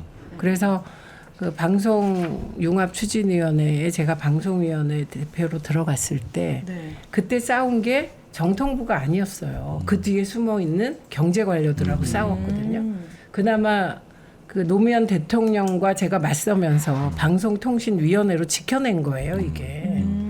그런데 그래서 어쨌든 위원회 구조가 됐기 때문에 정부로 들어간 건 아니잖아요. 그러니까 지금 우리 그 관료 사회에서는 끊임없이 방송 정책을 관료들의, 그것도 경제 관료들의 손아귀에서 쥐고 쥐락펴락하고 싶은 욕구가 있는 거예요. 그러니까 그들은 KBS 하나 정도 남기고 나머지 다 민영화해서 그거를 그 기재부, 그러니까 정부 재정으로 가져오지만 사실 정부 재정을 쥐락펴락하는 게 기재부잖아요. 이게 그런 싸움이기도 해요. 한번 생각해 보세요. 윤석열 대통령실의 초대 비서실장이 기재부 관료 출신이었어요. 그래서 우리가 못 보는 한 지점, 문재인 정부가 돼도 기재부 관료들이 경제부총리를 맡아서 정권 자체를 지고 흔든다고요. 그러면 지고 흔들려요, 이게. 추경호. 깜짝이야. 죄송합니다. 네. 이제 그분 기재부 아니 홍남기. 홍남기. 네. 문재인 정부 시절에는. 네, 그런데 홍남기. 네. 이게 보이잖아요. 이분들이 야망이 없는 분들이에요. 권력과 야망에 멀어. 그러니까 그런 게 안 보이는 거예요. 이 커다란 무언가가 있다라는 거를 오늘 들으셨죠? 자, 지식의 문제 같은데 권력과 야망이. 권력과 야망 있어요? 네. 왜 자신 있게 있으면 안 돼요? 저는 권력과 야망이 큰 사람이라서. 자, 중요한 또 하나의 이슈죠. 35년의 역사를 가진 수도권 유일의 지역 공영방송 TBS가 지금 폐국 위기에 있습니다. 우리 송지현 지부장님이 죽더라도 이유는 알고 죽자 이런 말씀하셨어요. 뭔가 이 TBS 문제 서울시 일이니까 지자체니까 알아서 할 거야? 이렇게 내버려 두실 건지. 안 내버려 두죠. 그런데 이거는 문재인 정부 방통위가 사과부터 하셔야 돼요. 미디어 재단 만들면서 광고 허용했으면 이런 일이 생깁니까? 광고 허용했었으면 그때. 예. 화 많이 나신 거 아니죠? 이분 좀 당이 떨어지셔서 지금 뭐 커피라도 주시고. 커피 마시면 안 되나? 그쵸. 그럼 오늘도 잠 못 주무시니까. 그러면 이제 내일은 쓰러져요. 그러면 오세훈 시장 어떻게 이렇게 청문회 같은 거 할 때 증인 출석으로 부를 수 있을까요? 나오시긴 하려나? 네, 그렇죠. 행안위에 불러가지고. 다 나와요. 행안위 국감하면 네. 지자체 단체장들 나와요. 지금 보면 사실 김어준의 뉴스공장, 신장시계, 신장기업 등 어떤 프로그램 한두 개 때문에 이 TBS 35년의 방송국이 폐국까지 되는 어처구니 없는 일들이 일어났는데 그럼 이게 지금 가방 위에 자체 내에서 손 쓸 수 있는 일은 없는 건가요? 있죠. 방통위가 네. TBS에 대해서 올 12월 31일까지 허가를 내줘요. 제허가 기관이 방통위예요. 네. 그러니까 이것도 책임을 물어야 되는 거죠. 김홍일 위원장한테. 그때 광고를 안 줬던 거는 기존 방송사들의 반대였던 건가요? 경쟁사들의 반대가 좀 있었고 저희가 이제 출연금을 받고 있으니 당분간 한 유예를 좀 하자라고 했는데 이제 시간이 지체되면서 상황이 이렇게 된 거죠. 그러니까 기본 구조 자체가 되게 좀 허약했던 맞아요. 것 같아요. 네. 이게 그러니까 재원 구조 자체가 저희 전 유선영 이사장님이 되게 중요한 말씀하셨는데, 그러니까 어퓨 굿맨, 그러니까 박원순 서울시장 같은 그런 선한, 그러니까 그런 서울시장에 기대서 만든 되게 취약한 구조의 어떤 공영방송이었습니다. 근데 이게 참 3년도 되지 않아서 이제 윤석열 정부가 탄생하고 또 저희가 보궐선거를 하면서 서울시장이 바뀌지 않았습니까? 그러면서 기존에 사실 방통위가 제어가를 해준 조건은 서울시가 안정적으로 5년간 지원해주겠다는 서약이 있었기 때문에 제어가를 해준 거거든요. 근데 그런 걸 지키지 않음에도 불구하고 방통위가 그거에 대한 관리 감독을 지금 한 번도 하지 않았습니다. 네, 그것도 있고요. 또 저희가 지금 재원 구조 자체가 굉장히 취약한 상태에서 손발을 다 묶어놓고 그냥 아무것도 지금 재정 지원을 딱 끊어버리니까 저희가 살 수가 없는 거예요. 네, 그 모든 일들이 이제 일어난 거죠. 근데 이거에 대해서 사실 서울시와 서울시의회는 서로 책임을 떠넘기고 있고 서로에게, 그 다음에 국회는 서울시 지자체 일이다라고 하면서 약간 21대 국회에서는 단 한 번도 언급되지 않았거든요. 그러니까 이런 상황이 되면서 이제 TBS가 폐국까지 되는 상황이 된 거죠. 그러니까 되게 안타깝죠. 사실 최민희 의원도 누구보다도 이제 TBS에 많이 출연했던 분이시고 저희가 얼마나 많이 성장하고 있었는지를 옆에서 지켜보신 분이기 때문에 저는 좀 많이 챙겨주시리라 생각하고 있어요. 좀 어떻게 풀어야 할지 좀 계획이 있으세요? 아니면? 조언을 해주신다던가 버텨라라던가. 이게 권력에 의해서 방송사가 네. 없어지는 최초의 사례거든요, 진짜로. 최초의 사례. 만약에 폐국된다면요. 네. 근데 TBS는 사실 좀 버텨라라고 얘기를 하는 것 자체가 좀 가혹합니까? 그러니까 너무 말을 하기가 미안하다고 해야 되나 그런 우시는 거 얘기하는 것 아니죠? 자체가 우리 그래서 너무 힘드신 상황이니까 지금도 네. 진짜 버텨라라는 말 자체가 그냥 좀 무책임하다는 생각이 들어요. 네, 그냥 버티라고 얘기를 하는 건. 제가 YTN 라디오를 허가내준 사람이에요. 예. 네, 방송위원회 부위원장 할 때. 90. 네, 그때 표한수 사장 때. 네. 그 허가를 내줄 때 정말 KBS, MBC의 반대가 너무너무 심했어요. 그래요? 근데 했어요. 왜? 해줘야 되니까. 그러니까 그거를 한상혁 방통위가 못한 거죠.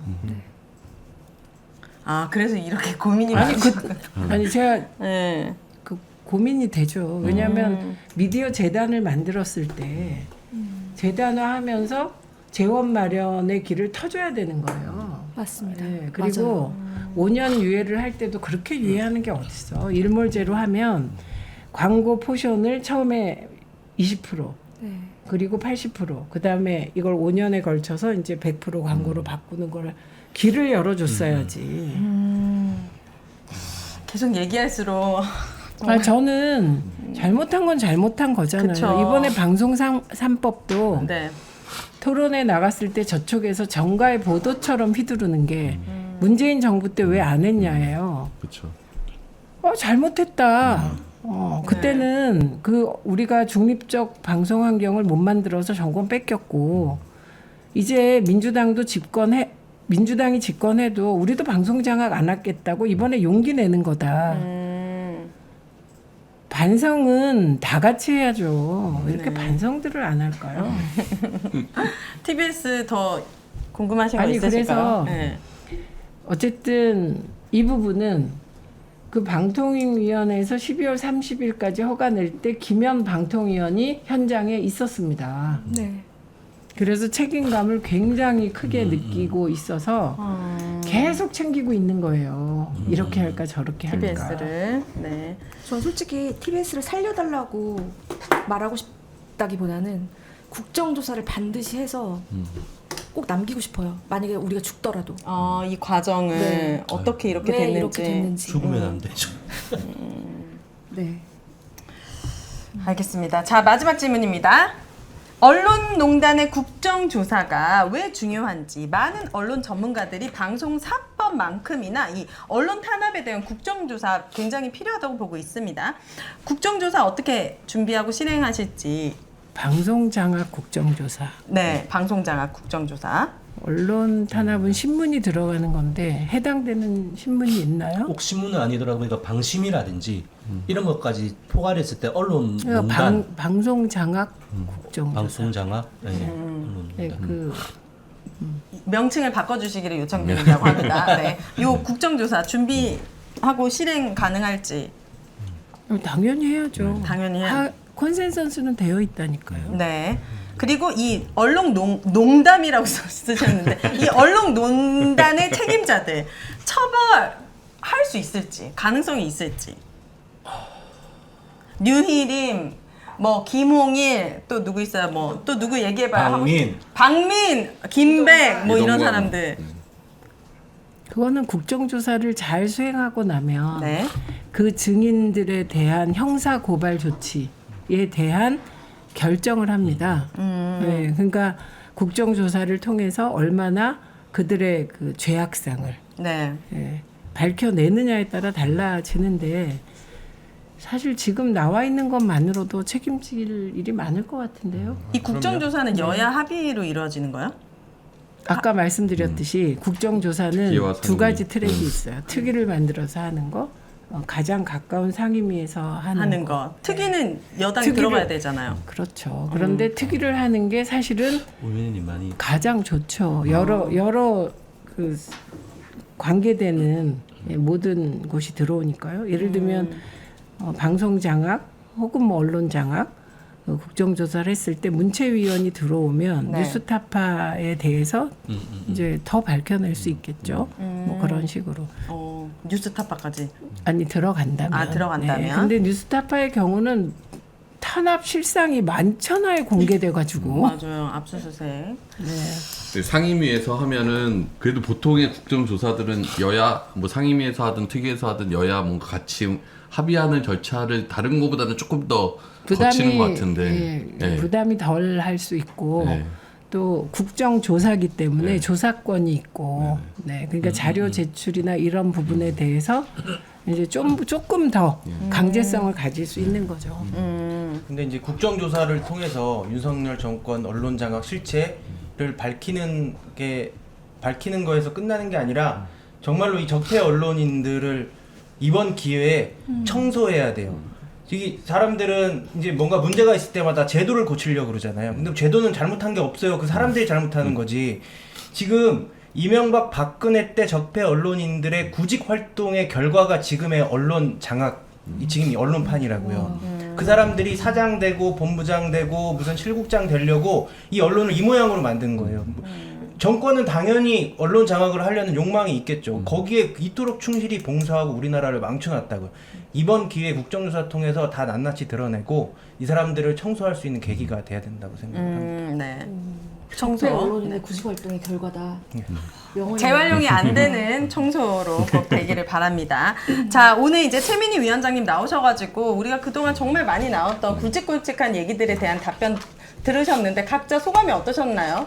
우리 최민희 위원장님이 제가 봤을 땐 굉장히 내공이 보통이 아니신 분이구나. 그래서 그냥 듣기 좋은 말로 할 수도 있지만 굉장히 현실적이면서 솔직한 말씀들을 많이 해주신 것 같아요. 소감이 궁금합니다. 아니, 평소보다 약간 좀 약한 모습이었던 거 오늘. 이분이요? 아니, 잠을 아니, 못 아니요. 주무셨 제가요? 네. 뭐 세게 할 필요가 뭐가 있죠? 이렇게 솔직하게 얘기하면 저는 이런 걸 좋아하거든요. 하나만 하는 소리 말고 필요한 얘기를 하는 사람을 좋아합니다. 제가 먼저 얘기하겠습니다. 사실 최민희 의원 하면은 굉장히 시원시원하게 얘기를 하실 것 같았는데 오늘 저는 오히려 어떤 느낌이 들었냐면 되게 믿음직스럽다고 생각이 들었어요. 되게 자제하는 모습, 그다음에 행동으로 보여주겠다는 생각을 실현 가능하게 실현 가능하게 얘기하셔가지고 오히려 더 신뢰감이 생겼고 원래 신뢰 안 했어요. 아니요, 신뢰하고 있었습니다. 너무 신뢰하고 있었습니다. 네, 저는 진짜 과방위 여자 참 달라요? 같다. 자리가 사람을 만든다. 약간 그런 이런 생각이 느낌. 들었습니다. 네. 우리 와인님은 어떻게 보셨나요? 네, 저는 되게 인상적이었던 게 이제 윤석열 대통령이 거부권 행사하면 어떻게 할 것인가. 그때 그런 생각하는 게 일종의 패배주의다라고 지적해 주신 점이 되게 인상적이었어요. 왜냐하면 YTN 같은 경우도 이게 자본에 이미 넘어갔고 지분 매각이 이루어졌기 때문에 이거 되돌릴 수 없다라는 패배주의가 YTN 내부에는 있거든요. 네. 그런데도 희망 잃지 않고 그냥 끝까지. 지금 할 수 있는 일들 하면 분명히 변화는 찾아올 거다. 와, 큰일 하셨어요. 저분이 요즘 힘이 안 나가지고 M이랑 Y님한테 요즘에 많이 약간 혼나고 처져 계셨거든요. 있었는데. 네. 저는 뿌듯하시죠? 뭐, 네, 네. M님께서는. 각자 할 일 하자라는 말씀. 네, 그 말씀 듣고 하여튼. 아니 조금 서운한 게 있는 것 같은데 M은 내가 보니까 뭐예요? 아니요, 각자 할 일을 하는 거고. 각자 할 MBC는 일하자. MBC 구성원들이 지켜야 되는 거고, 네. 국회는 국회가 할 일을 하는 거고. 네. 포기하지 않고 계속해서 노력한다. 네. 그렇게 가야죠. 자, 우리 K님. 아까 TBS 지부장님께서 말씀하셨지만 일단 과방위원장님이셔서 그런지 기존에는 이제 앞서서 많은 분들이 오셨는데 그때는 얘기가 이거 어떻게 하죠? 이거 될까요?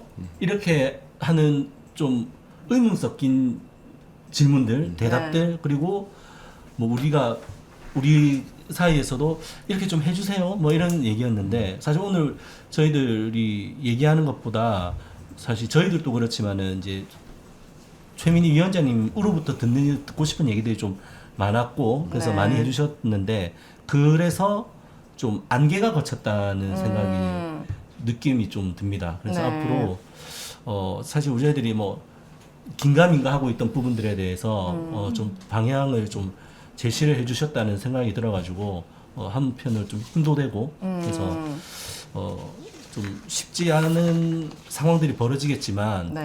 버티고 하면은 버틴다는 말 TBS한테 참 미안하지만 네. 뭐 길이 이제 보이는 안개가 걷히고 길이 이제 드러나는 순간들이 곧 다가오지 않을까 그런 네. 생각이 듭니다. 몇몇 분들께서 이렇게 뭐 오늘은 결국 정치인에게 공영방송을 맡기고 있는 분위기네요. 이런 글들 남겨주셨는데 정치인이라는 것은 국민이 뽑은 국민의 대표라고 저는 생각하고 어떤 정치인이 어떤 방향으로 일을 하는 것이 국민의 뜻에 맞춰서 행동하는 거라고 생각하거든요. 그냥 단지 정치인 해가지고 그분에게 맡긴다 이렇게 생각하지 않아 주셨으면 좋겠고 이분들도 각자의 위치에 있는 국민으로서 약간 민원을 넣듯이 잘 일해 달라고 요구하는 것이지 기댄다 이렇게 생각하지 않아 주셨으면 좋겠습니다. 저희들이 바라고 요구하는 거를 국회에 책임 있는 분을 모셔다 놓고 네. 말씀을 말씀을 드리는 그렇죠. 그런 자리죠. 이게 네.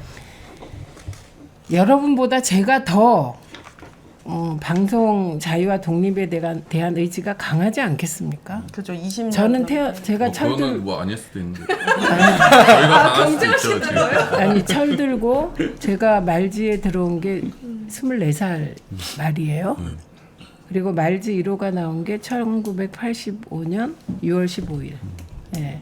그때부터 지금까지 이 고민만 해왔어요. 예, 저는. 네. 그러니까 그리고 말씀드렸지만 장이 바뀌었을 뿐이지 내가 해직 기자 선배들을 만나서 언론 자유와 방송의 독립성에 대한 인식이 생기고 계속 이 고민을 네. 해왔죠. 그리고 그 장으로 국회를 택한 거예요. 언론 자유. 그래서 제가 여러분이 지금 하는 얘기를 다 고민한 얘기들이에요, 솔직히. 4월 10일 날 당선된 순간부터 저는 방송법 이거부터 발의하고 요거 발의하고 그다음에 ICT 관련하여 요거 발의를 다 구상을 해놨었어요. 이렇게 하니까 저런 말씀하시는 거예요. 예, 옛날에 저희가 민원연이 뭐 하나 하려면 정말 정치인들 쫓아다니고 새벽에 전화하고 겨우 만나. 그래갖고 한 시간이 주어져. 그러면 그때 요약해서 전달해서 머릿속에 넣기 위해서 쫓아다니고 그렇게 몇 년을 해서 겨우 신문법 10년 이상해서 될 땐 이런 말 안 해요. 이거 뒤집어서 얘기하면 네. 그 인정하시는 거죠. 제가 더 많이 고민했다는 거. 네. 누가 하느냐가 너무 중요하다. 근데 거기에 과방 위원장님께서 어쨌든 최민희 의원님이시니까 네, 우리는 이제 믿고 함께 응원하고 노력하고 언론인들에게 한 말씀 해주세요. 아까 그분은 네. 기대지 마세요. 저도 부담돼요. 그리고 이분들 기대지 않아요. 네. 욕하려고 그러는 거 다 알고 뭐 저는 뭐 다 알아요. 제가 언론 노조와 오래 하셨으니까 언론인들에게 바라는 거 있으시면 저요? 네, 지금 여기 계신 큼티분들에게 바라는 거 있으시면은 한마디 해주시면 좋을 것 같아요. 애완견 논란이 일었잖아요. 네. 그때 제가 페북에 그렇게 썼어요. 애완견 아님은 여러분이 증명하는 거다. 그건 기사로 보도로 증명하는 거다. 네. 말로 애완견 아니라고 하면 점점 그 프레임이 빨려 들어가는 거 아닙니까? 네. 네, 그게 제 기본적인 생각이고요.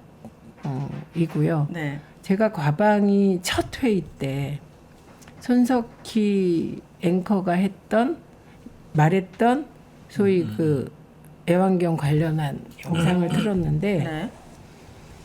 손석희 앵커는 관련 발언을 2번 했습니다. 2번. 근데 첫 발언은 정말 그 애완견 무슨 뭐 워치독 그거에 대한 얘기였고 제 같은 건 그게 아니에요. 이재명 대표가 얘기한 건 그 영상이고 제 같은 영상은 2번째 영상이에요. 왜 그걸 틀었냐? 네. 거기 보면 파업에 참여했던 그 PD인가 기자가 나와요. 네. 그 사람이 그런 얘기를 해요. 오직 좋은 그 기사, 좋은 보도 한번 해보려고 한 것이 이거냐. 내 젊음을 다 바친 직장이다. 이용마 기자는 암 걸려서 돌아가셨잖아요. 네. 언론 자유를 지키는 게 누군가는 목숨을 걸고 지키는 거다. 누군가는 저렇게 울부짖는 거다. 이분들은 그 이용마 기자도 그렇고 그 영상에 나왔던 절규하는 분은 방송 자유와 독립을 지키기 위해서 젊음을 바치고 직장에서 쫓겨나서 저러면서 지키는 엄숙한 것이다 라는 것을 보여주려고 한 거예요. 이재명 대표를 지지하려고 한 게 아니라. 네. 예, 기본적으로 언론의 자유와 독립, 방송의 자유와 독립은 언론인들이 지키는 겁니다. 네. 잘 들으셨죠? 네네. 네.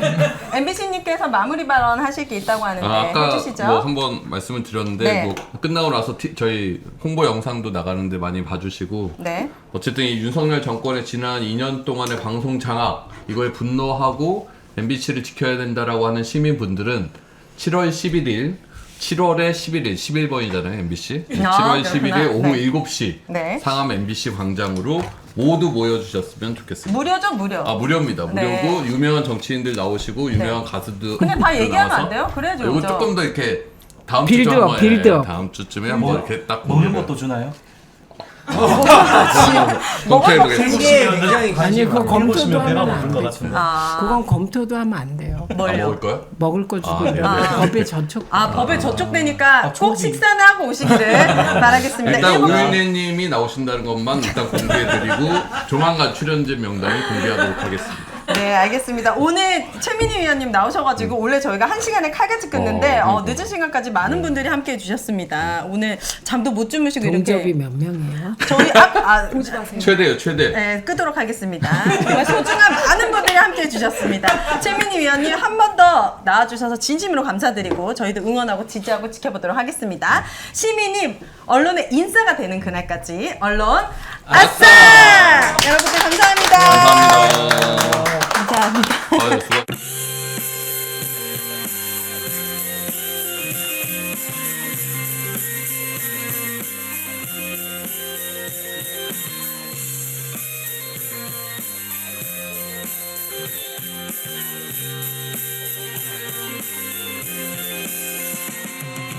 그대 없는 나날들이 그 얼마나 외로웠나 멀리 있는 그대 생각 이 밤 따라 길어지네 하얀 얼굴 그리울 때 내 마음에 그려보며 우리 다시 만날 날을 손꼽으며 기다렸네 풍문으로 들었어 그대에게 애인이 생겼다는 그 말 풍문으로 들었어 내 마음은 서러워 나는 울고 말았네 하루 이틀 지나가고 그대 진실 알았을 때 내 사랑 가득 담아 그대에게 보내주리